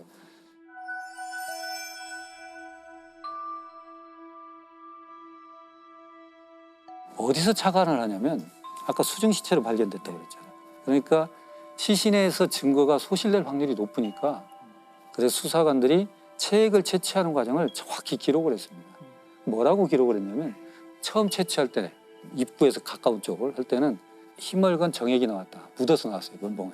그다음에 한번 채취하고 두 번째 넣었을 때 깊숙이 집어넣었을 때는 끝에 생리혈이 붙어 혈흔이 있고 그다음에 정액이 섞이지 않은 상태 정확히 구분지어서 나왔다는 거예요. 이것을 이제 착안하신 겁니다. 왜냐하면 김 씨의 진술대로라면 성관계 이후에 며칠이 지났잖아요. 이 사람이 걸어서 다니거나 앉아있으면 중력이 작용하는 건 흘릴 수밖에 없어요. 혈흔과 정액은 섞일 수밖에 없습니다. 이렇게 경계가 명확하게 나왔다는 것은 이건 무슨 의미를 가질까 하고 이제 실험을 하세요, 이분이. 혈액은 본인 걸 뽑으시고 정액은 의사이신 아드님한테 정액을 받아가지고 그거를 놓습니다. 비닐팩에다가. 전혀 흔들지 않고 외력을 주지 않고 그러니까 전혀 섞이질 않아요. 네. 6시간 반이 지나면 불구하고. 그러다 잠깐 흔들었더니 바로 섞여요. 그러니까 이걸 가지고 이정균 교수님의 말씀은 뭐냐면 성관계 이후에 정액이 배출되고 움직일 수 있는 전혀 시간이 주어지지 않았다. 특히 앉아있거나 또는 움직이는 그런 생존 반응이 없다. 그러니까 성관계, 성폭력이라도 성관계 이후에 사망까지는 굉장히 인접한 시간이 있을 것이다. 그래서 실은 성관계한 사람이 살인에 기했을 가능성이 아주 높다. 이렇게 이제 감정서를 내서 좁혔던 거죠. 그래서 이제 사건이 이제 풀리게 되고. 그러나 이제 김 씨는 끝까지 아직도 아니다라고 하죠. 근데 그것이 이제 그렇게 항변했음에도 불구하고 여타 이것들이 다 돼서 이제 2017년도에 무기징역 살인죄로 되죠. 그리고 이제 이게 대단하시죠. 공소시효가 없어지고 살인죄 공소시효가 없어지고 첫 유죄 판결이 있습니다. 전남 나주에서 발생한 드들강 여고생 살인 사건의 피의자가 16년 만에 무기징역을 선고받았습니다. 무참히 살해된 자녀를 떠나보내고 16년 동안 응어리진 삶을 살았던 가족들은 조금이나마 한을 풀게 됐습니다. 살인죄 공소시효가 폐지된 이후 A양이 성폭행당한 직후 살해됐다는 법의학 감정을 받아냈고 광주지방법원은 검찰 증거가 모두 효력이 있다며 마침내 무기징역을 선고했습니다. 사건 발생 16년 만입니다. 법의학이 진짜 결정적인 역할을 한 사건이네요. 범죄 해결에 있어서. 근데 이게 이제 법의학적으로 푼 건 맞지만 중요한 건 뭐냐면 그 당시에 의미가 있든 의미가 없든 그 당시 해석이 안 됐지만 수사관들이 정확하게 체액을 채취하는 과정을 다 기록을 했던 거예요. 그렇죠. 그것이 단서가 됐고 그 당시 사진, 수사 보고서, 부검감령서 여타 이것들이 다 종합이 돼가지고 이 사건을 풀게 되는 거죠. 그러니까 결국은 지금 단계에서는 해석이 되든 안 되든 그것이 의미 있는 소견이든 아니든 모든 걸 다 기록해야 되는 거예요. 그걸 정확히 했을 때 다음에 어떤 형태로 이걸 해석할 기일이 생긴다. 김씨라고 하겠습니다. 이 김 씨가 이제 제일 처음에 저지르는 사건은 2001년에 있었어요. 2001년에 아내를 목을 졸라가지고 기절을 시키고 차 안에 둔 채로 그 차에 불을 질렀어요. 그래서 결국에는 잡혀서 살인죄 그리고 뭐 사체 손괴 이렇게 해가지고 12년을 복역을 합니다. 2013년에 출소를 했어요. 출소를 했으면 이제 좀 뉘우치면서 살아야 될 거 아니에요. 그런 마음이 없었던 사람 같아요. 어떤 대부업 사무실을 하는 두 사람을 알게 되고 박 씨, 유 씨라고 할게요. 박 씨는 남자, 유 씨는 여자입니다. 이 셋이서 또 나쁜 일을 꾸밉니다. 무슨 나쁜 일을 꾸미냐면 사설 경마장을 한번 차려봅시다. 이렇게 얘기를 해요. 2014년에 그래서 이 사설 경마장을 열어요. 그리고 이 박 씨랑 유 씨한테 김 씨가 투자를 해요. 이게 다 본인 말이긴 한데 합해서 투자한 돈이 2억 원이다. 이렇게 얘기를 합니다. 결국 어떤 일이 벌어지냐면 이 김 씨가 자기가 투자한 것만큼 수익이 자기한테 안 들어온다고 생각을 한 것 같아요. 그래서 박 씨 오피스텔을 찾아갑니다. 여기 이제 왜 수익이 안 나냐, 왜 나한테 수익을 안 주냐. 만약에 사설 경마장이 수익이 그만큼 나지 않으면 그냥 내 돈 돌려줘라. 뭐 이런 식으로 박 씨랑 티격태격 말싸움을 벌입니다. 말싸움을 벌이다가 이제 감정이 격해지죠. 몸싸움이 됩니다. 김 씨의 옆에 아령이 있었는데 그걸 마구 내리쳐가지고 결국에는 박 씨를 살해합니다. 다음 날 결국에는 강원도 야산에 이 박 씨 차를 타고 가가지고 암매장을 하기까지 해요. 그리고 다음에 김 씨가 하는 일이 뭐냐면은 박 씨 신분증을 가지고 선불폰을 만들어요. 박 씨 명의로. 그리고 그 선불폰으로 박 씨의 누나한테 문자를 보냅니다.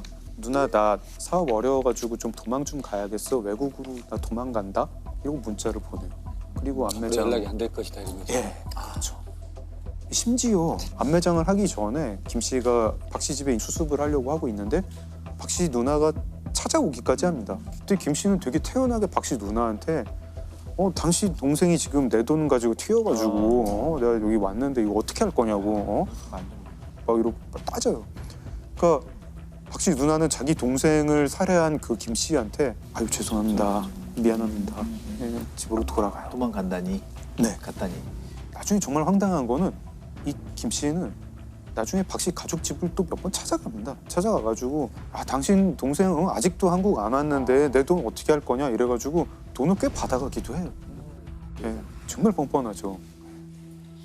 그리고 이제 가끔 가다가 그 박 씨 명의로 개설한 선불폰 이걸 가지고 박 씨 가족들, 지인들 그리고 심지어 자기랑 사설 경마장을 같이 운영하던 유 씨한테도 문자를 보냅니다. 살아있는 척, 도피 중인 척 하면서.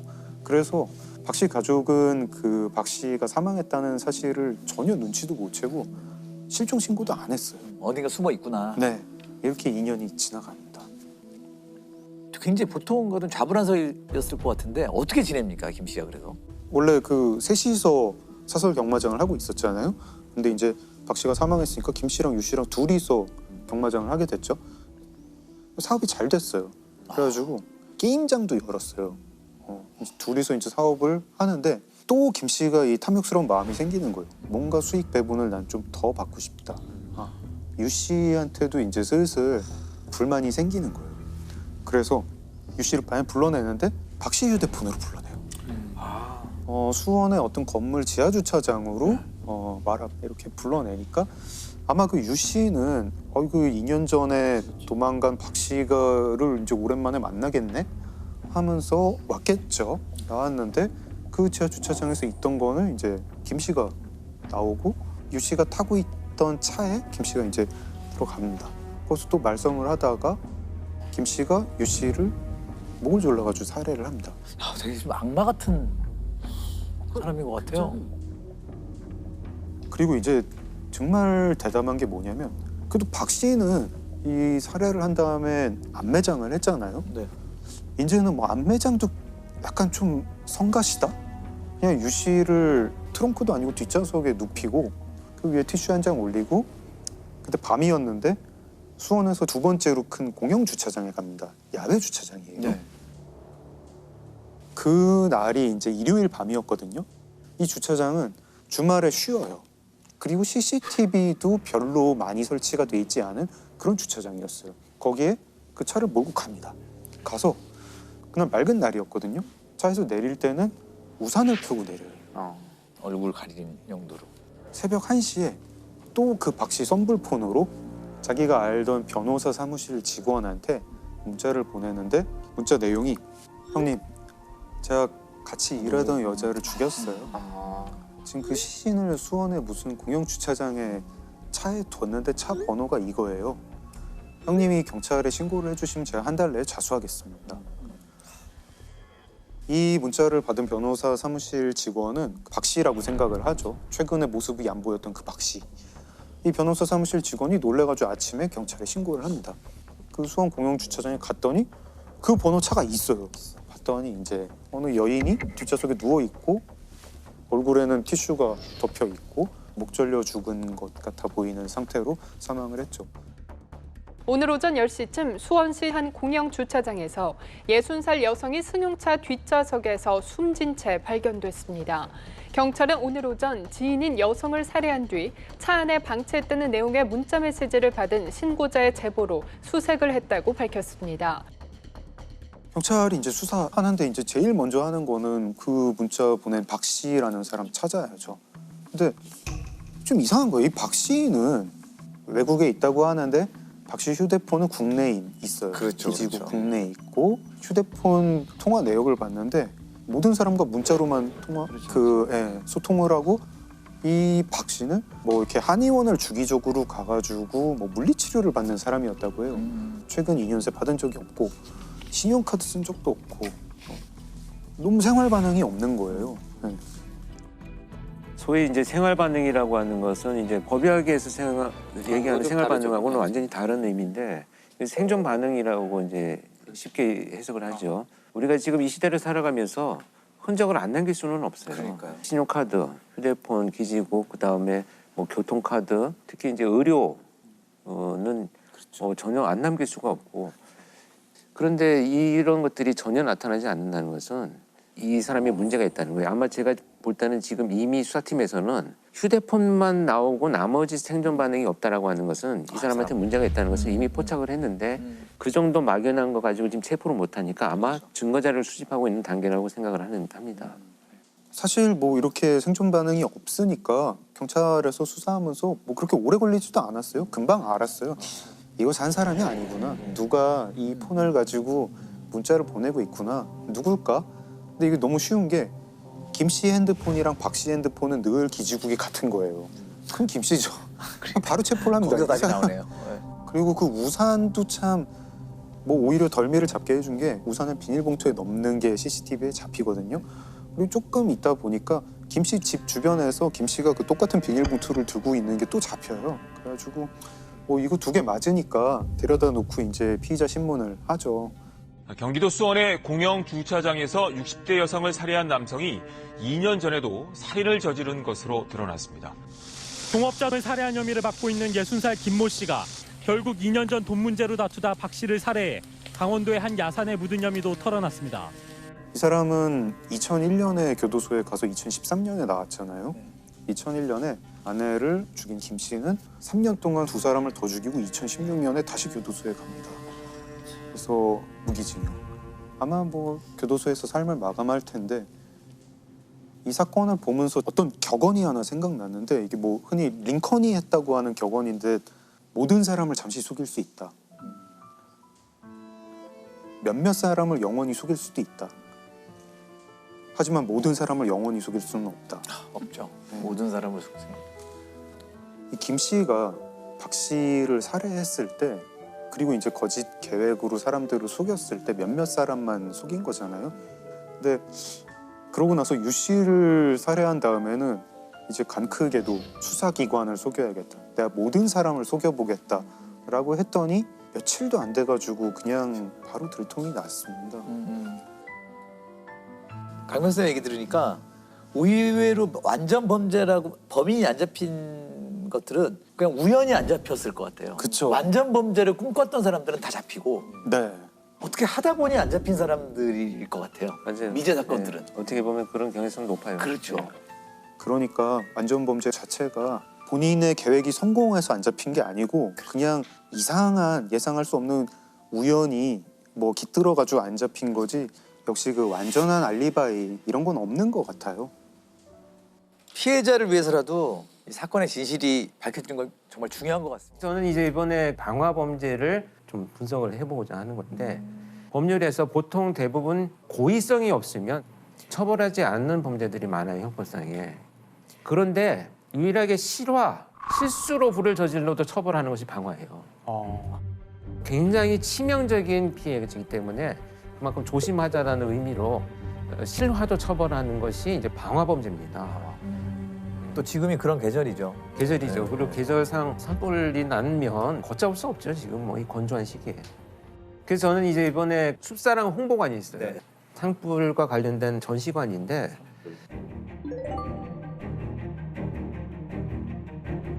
와, 여기는 숲의 사계절.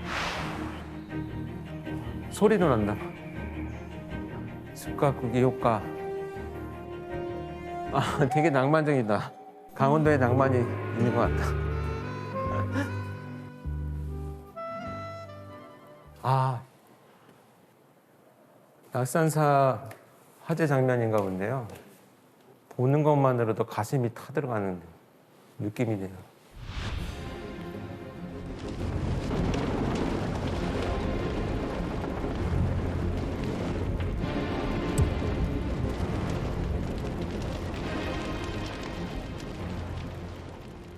너무 실감나게 만들어놨다.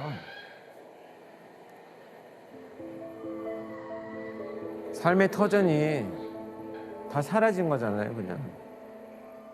자기 삶의 역사가 다 없어지는 것과 같은 거죠, 사실.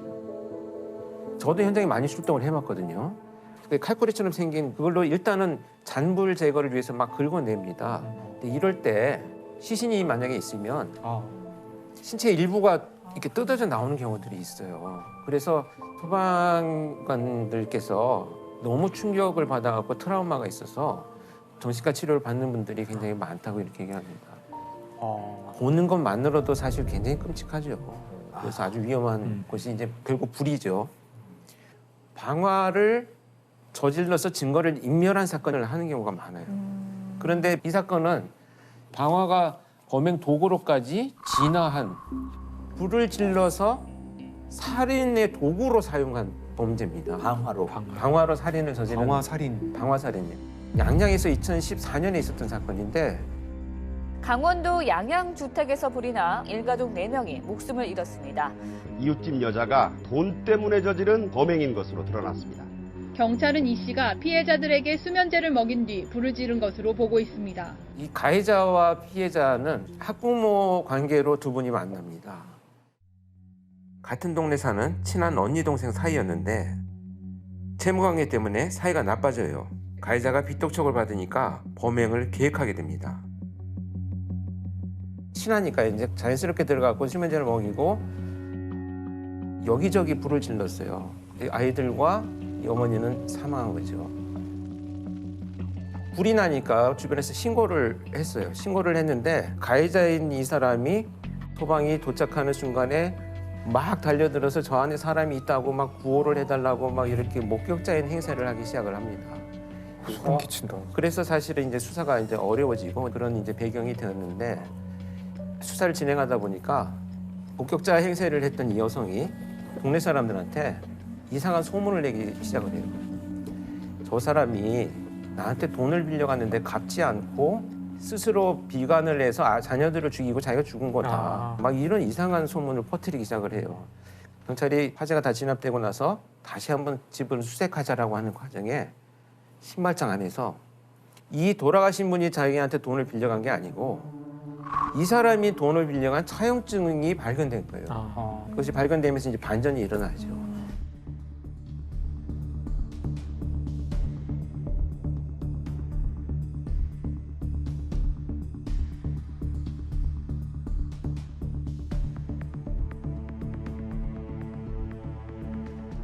현장에서 그 방화로 의심되는 흔적들이 많았다고요. 특히 화재 현장에 가면 우리가 가장 먼저 화재 감식을 할 때 하는 것이 일단 바닥을 다 드러냅니다. 그래서 발굴을 한다 그러는데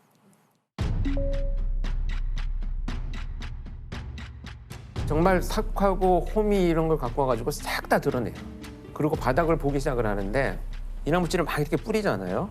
물결 형태의 흔적들이 그대로 남아 있어요.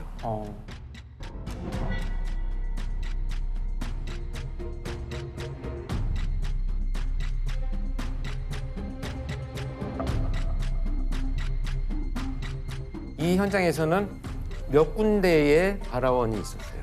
몇 군데에서 불이 질러졌다라고 하는 얘기인데 전기 누전, 배선, 가스 이런 부분들은 아무 이상이 없었어요. 많은 경우에 사실 자연적으로 일어나는 그런 거는 주로 전기 합선이 가장 많거든요. 전기 합선으로 이제 불이 일어났을 땐 단락흔이라고 하더라고요. 단락흔이란 거는 이제 합선 같은 걸로 아주 높은 온도의 그 발화가 시작된 거예요. 보통 2, 3천 도 가까운 온도가 된대요. 구리 녹는 점이 1000도거든요. 그러면은 그 구리 선이니까 구리가 녹아서 완전히 구형 상태가 돼요. 그랬다가 굳어요. 그러면은 이게 동글동글한 방울처럼 생긴 반짝반짝거리는 흔적을 남기게 돼요. 처음에 만약에 이런 단락흔이 있으면은 유전이나 뭐 이런 합선 이분하고 알 수 있는 거고 그런 게 하나도 없으면은 적어도 전기에 의한 건 아닌 거죠. 두 번째는 피해자들이 어디에 위치해 있는가거든요.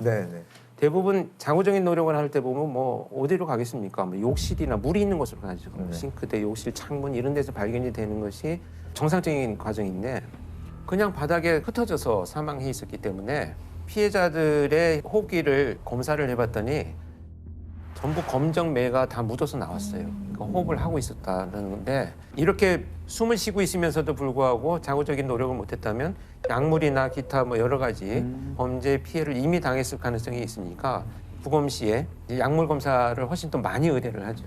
지금 이 사건에 있어서는 다량의 수면제들이 발견이 됐기 때문에 계획적인 범죄다 이런 판단을 할 수 있는 단서가 돼 있는 거죠. 가해자는 이 사건 전에도 방화를 저질렀죠. 네, 그렇습니다. 이게 사실 이제 수사에서 더 밝혀진 것이 이 사건이 나기 3일 전에 자기하고 살고 있는 내연남을 방화 살인을 시도한 흔적이 또 발견됐어요. 지난달 강원도 양양에서 방화로 일가족 4명을 숨지게 한 40대 여성이 같은 수법으로 자신의 내연남도 살해하려 한 것으로 드러났습니다. 경찰은 내연남의 보험금 1억 7천만 원을 가로채려고 범행을 저지른 것으로 보고 있습니다.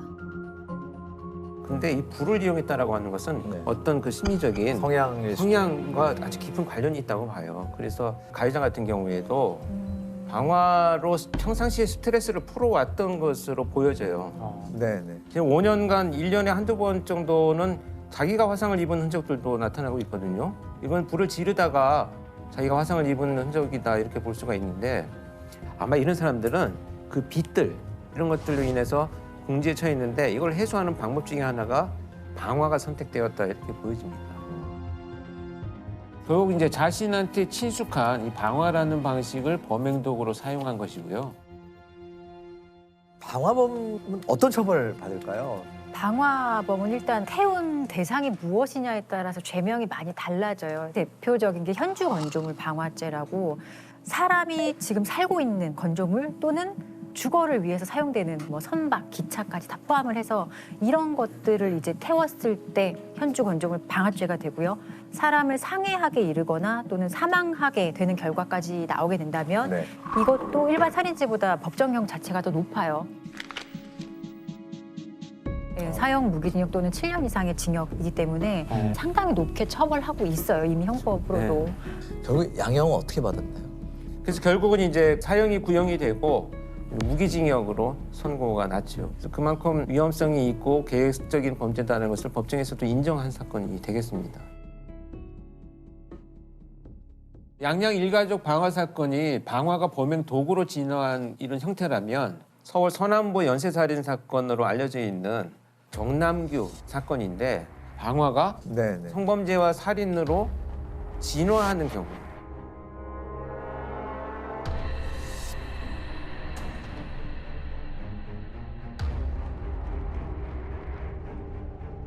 최근 서울 남서부 지역에서 여성들이 잇따라 피습되면서 주민들이 공포에 떨고 있습니다. 지난 9일에는 보라매 공원에서 20대 여대생이 흉기에 찔려 숨졌습니다.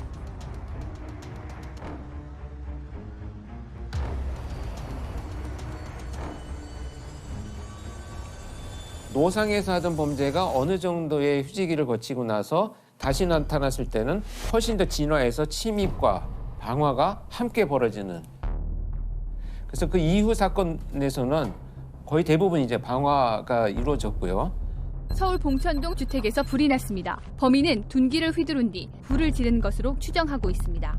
남매 3명이 주택 화재로 숨졌습니다. 경찰은 방화 가능성에 무게를 두고 범인은 자매의 머리 부분만 집중적으로 폭행한 뒤 불을 지르고 달아났습니다.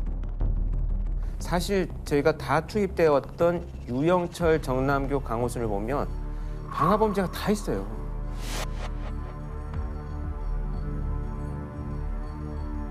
사실 유영철도 쓰레기 더미, 뭐 자동차 상당히 많은 곳에 불을 질렀다라고 하는데 강호순도 자신의 처와 작물을 불을 질러서 살해한 이런 사건이 이제 밝혀졌었죠.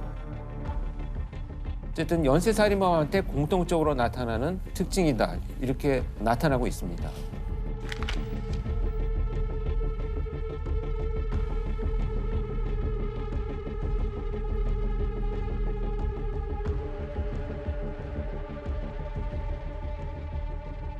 프로파일링의 대상 범죄가 뭐냐면 살인, 성범죄, 그리고 방화예요.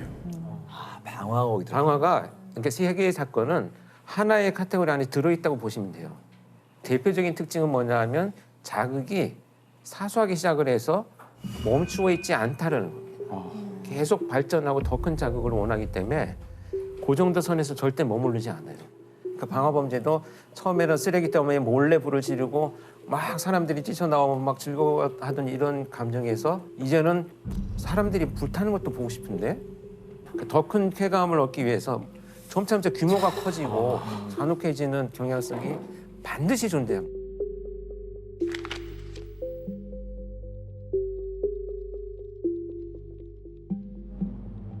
마약 중독과 같아요. 이건 중독 범죄랑 비슷하거든요. 작게 시작한 약물이 점차 내성이 생기면서 약물이 양이 늘어나고 횟수가 늘어나는 것처럼 똑같아요. 이 세 가지 범죄는. 정남규도 역시 마찬가지입니다. 길거리에서 따라가서 막 공격하고 찌르고 이런 범죄를 저지르다가 이거 갖고는 이제 안 되겠는데? 그래서 침입을 하기 시작을 해요. 왜냐하면 그래서 장악을 해서 성범죄를 저지르고 내가 살해하고 가면 되겠구나. 그게 점차 더 자극이 발전하다 보니까 이제 불을 질러서 온 일가족을 다 살해하겠다. 이걸로 이제 발전하기 시작을 하는 거죠. 그 정남규의 방화 현장 가보신 건가요? 네.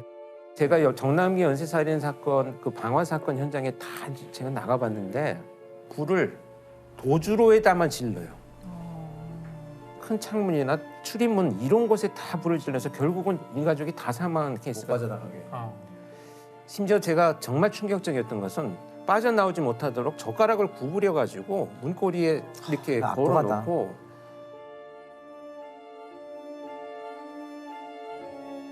방범 창살이 있잖아요. 그 반지하 같은 곳인데 피해를 입은 곳이 거기에 손잡이를 잡고 이렇게 들여다보는 흔적이 있는 거예요. 그래서 제가 그 방범 창살이 먼지가 가득한데 두 줄에 손잡이가 딱 있는 거야. 물론 장갑 자국이긴 했지만 그래서 야 이걸 정말 불을 질러놓고 그 안에서 피해자가 고통스럽게 그 죽어가는 모습을 얼마나 이놈이 바라봤겠느냐라는 생각을 할 때는 막 그 끓어오르는 분노가 참을 수가 없을 정도였죠. 그래서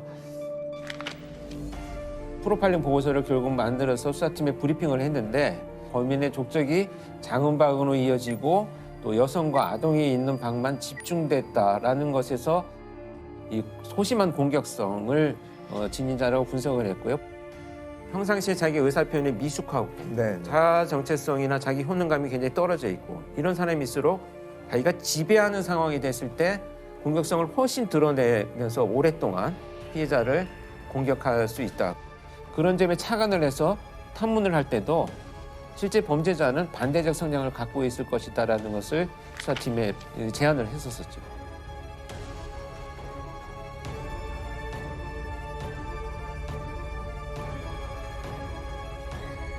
그 내용이 이제 결국은 체포되고 나서 정남규의 성향하고 상당 부분 일치를 하고 있었어요. 정남규는 다른 요원들하고 제가 같이 면담을 하느라고 이제 옆자리에 이렇게 앉았었는데 정말 그 살인 현장을 추억하면서 막 불이 활활 타는데 내 심장이 타는 것 같았어요. 막 이렇게 얘기를 해요, 진짜. 실제. 쾌감의 순간을 돌이켜 보듯이. 그래서 전형적인. 지금 보복범죄 뭐 매일 뉴스에 나오잖아요. 오피스텔에서 34kg의 앙상한 시신이 발견된 이른바 오피스텔 살해 사건 피의자들에게 보복 살인 혐의를 적용해 검찰에 넘겼습니다. 전 여자친구를 집요하게 스토킹하다 살해한 김병찬이 보복살인 혐의가 적용됐습니다. 보복살인 혐의를 보복살인에 보복 범죄 혐의를 적용하기로 했습니다. 보복이라는 게 사전적인 의미는 뭔가 내가 받은 대로 너한테 그대로 돌려주겠어 이런 건데 법률적으로 조금 치환해서 얘기를 해보면 보복의 감정을 가지고 어떤 범죄를 저지른다고 다 처벌하는 것은 아니고요. 형사사건화된 수사 단계, 재판 단계, 정과정에 대한 얘기이기 때문에 예를 들어 수사의 어떤 단서를 제공한 사람, 뭐 고발인, 고소인 또는 수사기관의 어떤 진술을 한 사람들, 법원에서 증언한 사람들 그런 사람들을 보복할 목적으로 살인하거나 그리고 상해, 폭행하거나 감금, 협박했을 때 좀 가중처벌하는 것을 우리가 보복범죄라고 법률적으로 얘기를 할 수 있어요. 예를 들면 평소에 나를 많이 괴롭혀왔던 친구에게 보복한다는 그건 보복 사건하고 좀 다른 거네요. 네, 그런 거랑 다르죠. 그런 거하고 좀 다른 거죠. 예. 그래서 이게 지금 특정 범죄 가중 처벌 등에 관한 법률이 정식 명칭이고 저희가 흔히 줄여서 특가법이라고 얘기를 많이 해요.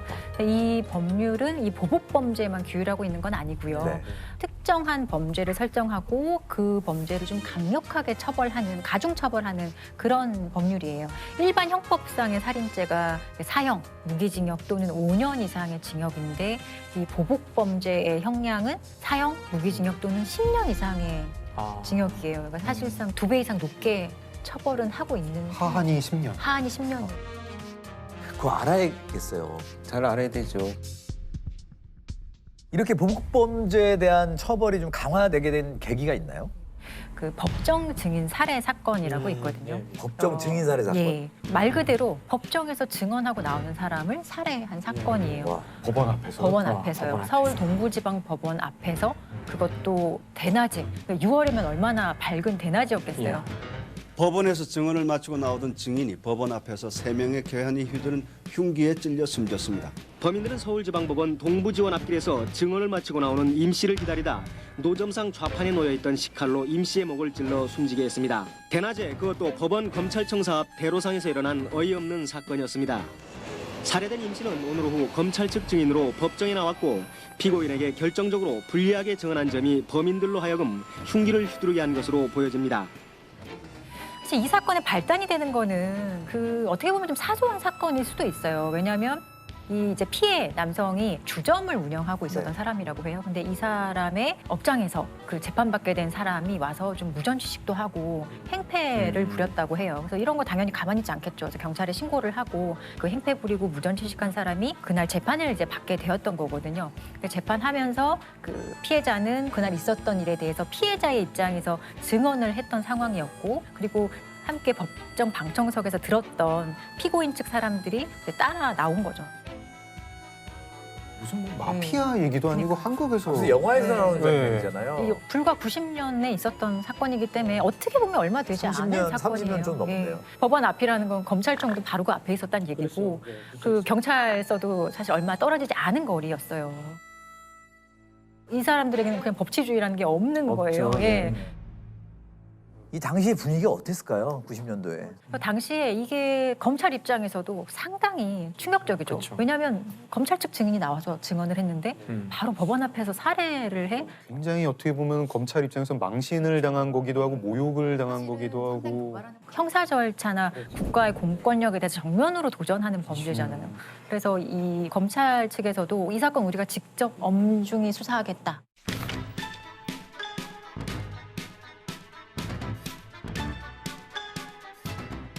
수사력을 엄청나게 동원을 해서 도주한 사람들을 찾기 시작을 하는데 바로 잡히지 않고요. 한 주범은 11일 뒤에 잡혔고, 그 즈음에서 다른 한 명도 잡히고, 나머지 한 명은 1년 뒤에 잡히거든요. 1년. 예. 오늘 아침 서울로 압송돼 도피 행적과 배후 조직 등에 대해 경찰의 조사를 받은 이 사건의 주범 변운현 씨는 오늘 오후 빗속에서 범행 순간을 재현했습니다. 대낮에 그것도 법원 바로 앞에서 저지른 끔찍한 살인과 피 묻은 옷을 갈아입고 도주하는 과정을 변 씨는 그대로 태연하게 여러 사람 앞에서 해보였습니다.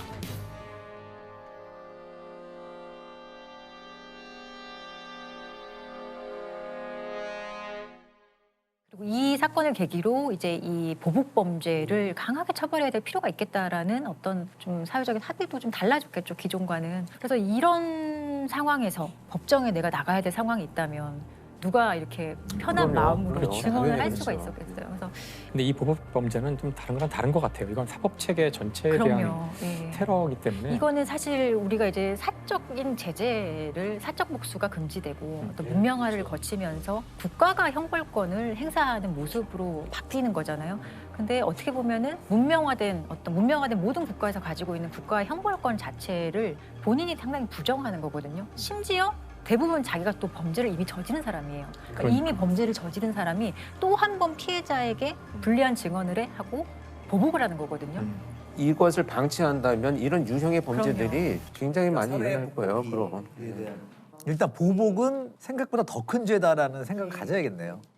서현진 변호사님 이번에 모실 때 제가 사실 처음에 좀 질문 드려야 될 건데, 주로 피해자들을 변호를 많이 하시거든요. 그리고 계기가 어떤 것 때문에 그렇게 하시는지 궁금해요. 여러 사건을 하다 보니 그 범죄 피해자를 변론하는 게 더 그냥 저한테 맞다는 생각이 들었어요. 뭐 성향인 거고, 보통 형사 절차에서는 고소 과정부터 함께 하는 거죠. 그러면 피해자들 같은 경우에 보통 좀 약자도 많고, 그러면은 뭐 현실적인 얘기입니다만은 가해자 쪽 편에 섰을 때 수임료에 비해서. 네, 되게 원론적인 질문을 하셨는데 아주 궁금하더라고요. 근데 이거는 사실 수임료라는 거는 정해져 있지 않기 때문에 뭐 변호사마다 조금 다를 수도 있고요. 근데 그 수임료 얘기하셔서 되게 생각나는, 가장 두려워하는 게 상대방 가해자가 아주 뭐 이렇게 뭐 대형 모범이라든지 그렇죠. 네. 그런 걸 선임했을 때 되게 불안해하면서 저한테 하는 말이,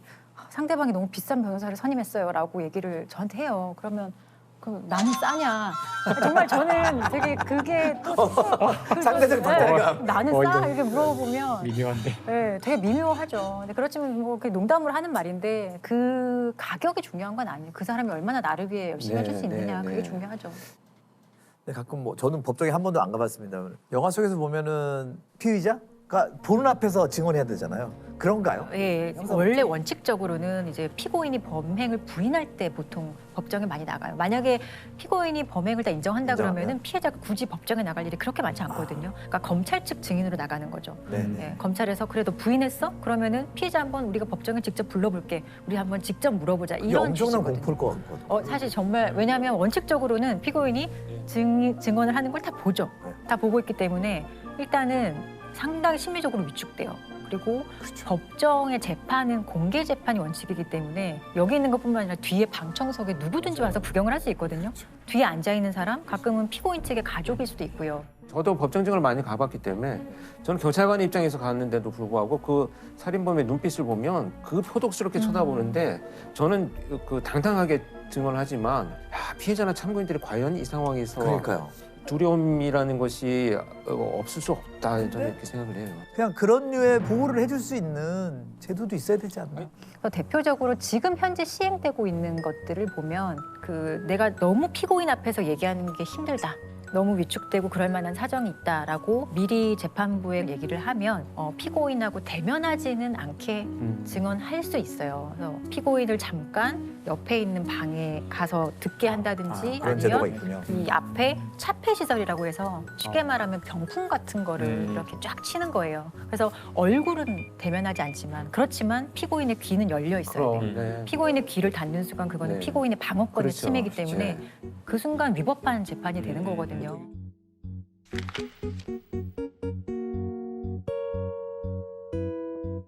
저는 그 한마디만 덧붙이면 90년대 그 증인살인 사건이 그럼 이제는 안 일어날 수 있겠는가라고 생각을 해보면 증언을 하고 나오는 사람을 죽이고 이런 것들은 사실 많이 줄어들었을 수 있는데 보복범죄의 통계를 한번 보면 2014년부터 19년까지 연평균 거의 400건 가까이 계속 있거든요. 결코 줄어들지 않고 하루에 한 건 이상 발생을 하는 거예요.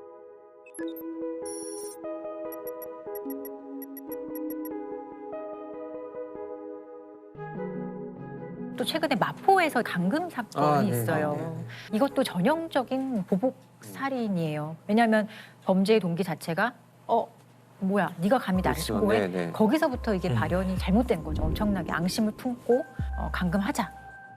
A씨를 오피스텔에 가둔 뒤 학대에 숨지게 한 혐의를 받는 20대 남성 2명이 경찰에 긴급 체포됐습니다. 폭행을 당한 피해자가 고소를 하자 피의자인 남성 2명이 이에 보복하고 사건을 무마하기 위해서 고소 취하 계약서를 작성하게 하고 고소를 취하한다는 문자를 경찰에 보내게 한 것으로 조사됐습니다. 여기서 멈추지 않고 감금과 폭행은 이어졌고 결국 피해자는 영양실조 상태로 숨진 채 발견됐습니다. 발견 당시에 성인 남성인데 34kg에 불과했다고 해요. 근데 지금 최근에 이제 경찰에서 신상 공개되는 김병찬 사건도 범죄의 동기 자체가 나를 스토킹 범죄로 신고했다는 거. 전 연인을 스토킹하다 살해한 혐의로 구속된 김병찬. 김 씨가 피해자를 5달 동안 집요하게 스토킹하다 신고를 당하자 보복을 한 것으로 피해자는 경찰 조사를 하루 앞두고 김 씨가 휘두른 흉기에 숨졌습니다. 그는 겁만 주려고 우발적으로 저지른 범행이라고 주장했지만 미리 치밀하게 준비한 정황도 확인됐습니다. 피고인들이 공통적으로 보복살인죄로 이제 기소가 되면 법정에서 하는 말이 보복할 목적은 아니었습니다라고 얘기를 하거든요. 보복할 목적만 없어지면 일반 살인죄로 이제 처벌이 될 수 있기 때문에. 그 말을 판사님이 다 이렇게 받아주나요? 피고인의 고의라는 건요. 범죄의 고의라는 것은 내 내심의 정말 의사를 말하는 게 아니라 그거는 알 수 없죠. 법률에서는 별로 중요하지 않아요. 근데 보복 목적 없다고 하더라도 드러난 사실이 뭐 예를 들어 신고 이후에 뭐 흉기를 준비했고 어떻게 계획적으로 뭘 했고 그 동기가 범행 신고였다라는 게 좀 명확해지면 사실 그런 변명은 형량을 높이는 자충수밖에 되지 않아요. 뉘우침이 없다 그러니까. 보통 보복 범죄자들의 특징이 있을까요? 최근에 교도소에서 온 편지들을 몇 차례 받은 사례가 있어요. 무려 한 20년이 지난 사건인데도 시종일관 나도 나쁩니다. 그러나 이렇게만 나를 건드리지 않았으면 내가 여기 있지 않았겠죠. 이것을 끝없이 주장을 하는 걸 보면 내 탓이 아니고 상대방 탓을 하는 이것이 가장 뚜렷하게 나타나요. 제가 본 특징은 상당히 계획적이다, 계획범이다. 오히려 왜냐하면 감정적이라기보다는 계획적이다. 아주 그거를 차곡차곡 쌓아서 어떻게 할지를 미리 계획을 하거든요. 그러니까요. 그냥 우발적으로 막 가서 지르는 애들이 거의 없어요. 내가 받은 상처를 얼마나 고통스럽게 돌려줘야 될지에 대해서 많은 준비를 하고 실행을 하죠. 근데 그 치밀함으로 잘 살면 될 텐데. 그러니까 그 내가 하고 싶은 말이죠. 강릉에서 2012년 8월에 일어난 보복 살인 사건이 있어요. 강원도 강릉에서 한 50대 남성이 자신이 운영하던 상점에서 숨진 채 발견됐습니다. 그런데 경찰에 붙잡힌 피의자는 정말 뜻밖의 인물이었습니다. 이것도 사실은 그 사건의 발단이 되는 것은 피해자와 가해자의 어떤 우연한 차량 접촉 사고에서부터 시작이 됐던 사건이에요. 접촉사고로? 예, 접촉 사고가 이제 났고 피해자가 나와서 가해자한테 이렇게 차량 번호를 이렇게 수첩에 적으면서 운전 좀 똑바로 하시지 뭐 그랬어요 이런 식의 얘기를 해요. 근데 사실 그 순간에도 가해자가 조금 자기 감정을 좀 주체하지 못하였던 사람인 것이 그런 말을 한다고 차를 몰고 피해자의 그 무릎을 박아요 차량으로 가서. 네, 그리고 나와서 그 자리에서요? 네, 그리고 피해자를 막 이렇게 폭행하거든요. 그래서 그 사건이 있으면 당연히 그 피해자가 가만히 안 있었겠죠. 경찰에 신고를 했었을 거고 한 10여 개월이 지나서 실제로 이 가해자가 이제 기소가 돼요. 그러면 기소가 되면 공소장이 집으로 오거든요. 야, 네가 이러이러한 범죄로 이제 기소됐으니까 이제 재판을 받을 거야라고 알려주는 건데 그 공소장을 받고 이 가해자가 이제 격분하는 거죠. 나를 신고해가지고 내가 지금 재판받아야 돼? 라는 그런 앙심을 품고 피해자를 찾아요. 강릉에서 가구점을 운영하고 있었던 남성이고 가구점 주변을 이렇게 차량으로 이렇게 돌면서 범행하기 좋은 시간을 아마 찾았던 것 같아요. 그래서 사람이 조금 없는, 손님이 없는 시간에 피해자를 좀 잔인하게 목이랑 어깨 부위를 칼로 찔러서 죽였다고 하고 나중에 CCTV를 보니 이 불과 들어가서 그 피해자를 사망하게까지 한 시간이 3분밖에 걸리지 않았다고 해요. 접촉사고로 무기징역을 받을 정도의 분노가 진짜 이게 인생 하나가 그냥 날아간 거잖아요. 일단은 보복범죄라는 거는 이 강력범죄 중에 가장 좀 죄질이 안 좋은 범죄 중에 하나라고 저는 생각을 해요. 그렇기 때문에 사실 보복 목적의 범죄인지를 일단 수사기관에서 면밀하게 먼저 살펴야 되는 거죠. 왜냐하면 놓칠 수도 있거든요. 그렇죠. 그게 제대로 잘 드러나지 않으면. 당사자가 가서 보복을 하면 당연히 용의 선생의 오류가 수사 대상이 되는데 청부를 하는 경우도 훨씬 많고 네, 제3자가 전혀 다른 사람이 와서 묻지마 범죄처럼 일이 벌어진 것으로 수사가 돼버리면 그 당사자만 처벌하고 그냥 끝나버리는 경우가 있기 때문에 수사 잘해야 수사기관도 돼요. 잘해야 되고 법원도 잘해야 되는 거죠. 다 같이. 경찰이나 검사들도 많이 공격당할 것 같아요. 네, 그런 공격이나 위협들이 굉장히 많습니다. 뭐 실제 실행이 되는 경우도 있고, 저는 그런 편지 경찰청에 있을 때도 많이 받았어요. 네 덕분에 잘 살고 있다. 딱 한 줄 오는 거야. 그 네 덕분에 잘 산다는 걸 내가 그럼 고마워라고 해라 이렇게 생각할 수는 없잖아요. 저도 그런 편지 교도소에서 변호사한테도 그렇죠. 보내요. 네. 잘 지내고 계시죠? 이런 편지도 오고. 진짜 맞아요. 그리고 법정에서도 사실은 구속되지 않는 피고인 같은 경우는 재판 끝나고 복도에서 그냥 같이 나가요. 이렇게 복도를 막 제가 가고 있었는데 저한테 나중에 봅시다 이렇게 되게 무섭게 얘기를 했어요. 근데 죄명이 되게 안 좋았어요. 안 좋고 사실은 무서울 수 있는 상황인데 저 찌질한 놈을 내가 이겨야겠다 이런 오기가 발동해서 제가 따라가서 잡아가지고 어디서 물 건데 이런 식으로 끝까지 제가 지지 않으려고 했어요. 근데 솔직히 변호사로서 법정에서 만난 그 피고인들은 세상 찌질이에요. 정말 제가 봤을 때 너무 찌질하고 법정에 와서 그 악어의 눈물을 막 흘리고 말도 안 되는 얘기하고 그래서 저는 정말 피해자들한테 꼭 해주고 싶은 말이 그렇게 생각하는 것만큼 대단한 사람이 아니야 라는 얘기를 저는 항상 해주거든요. 주변에 도움을 받고 한 발자국만 뒤로 와서 상황을 좀 바라봤으면 좋겠어요. 그럴 정도의 어떤 마음의 근육은 길렀으면 좋겠어요. 마음의 근육.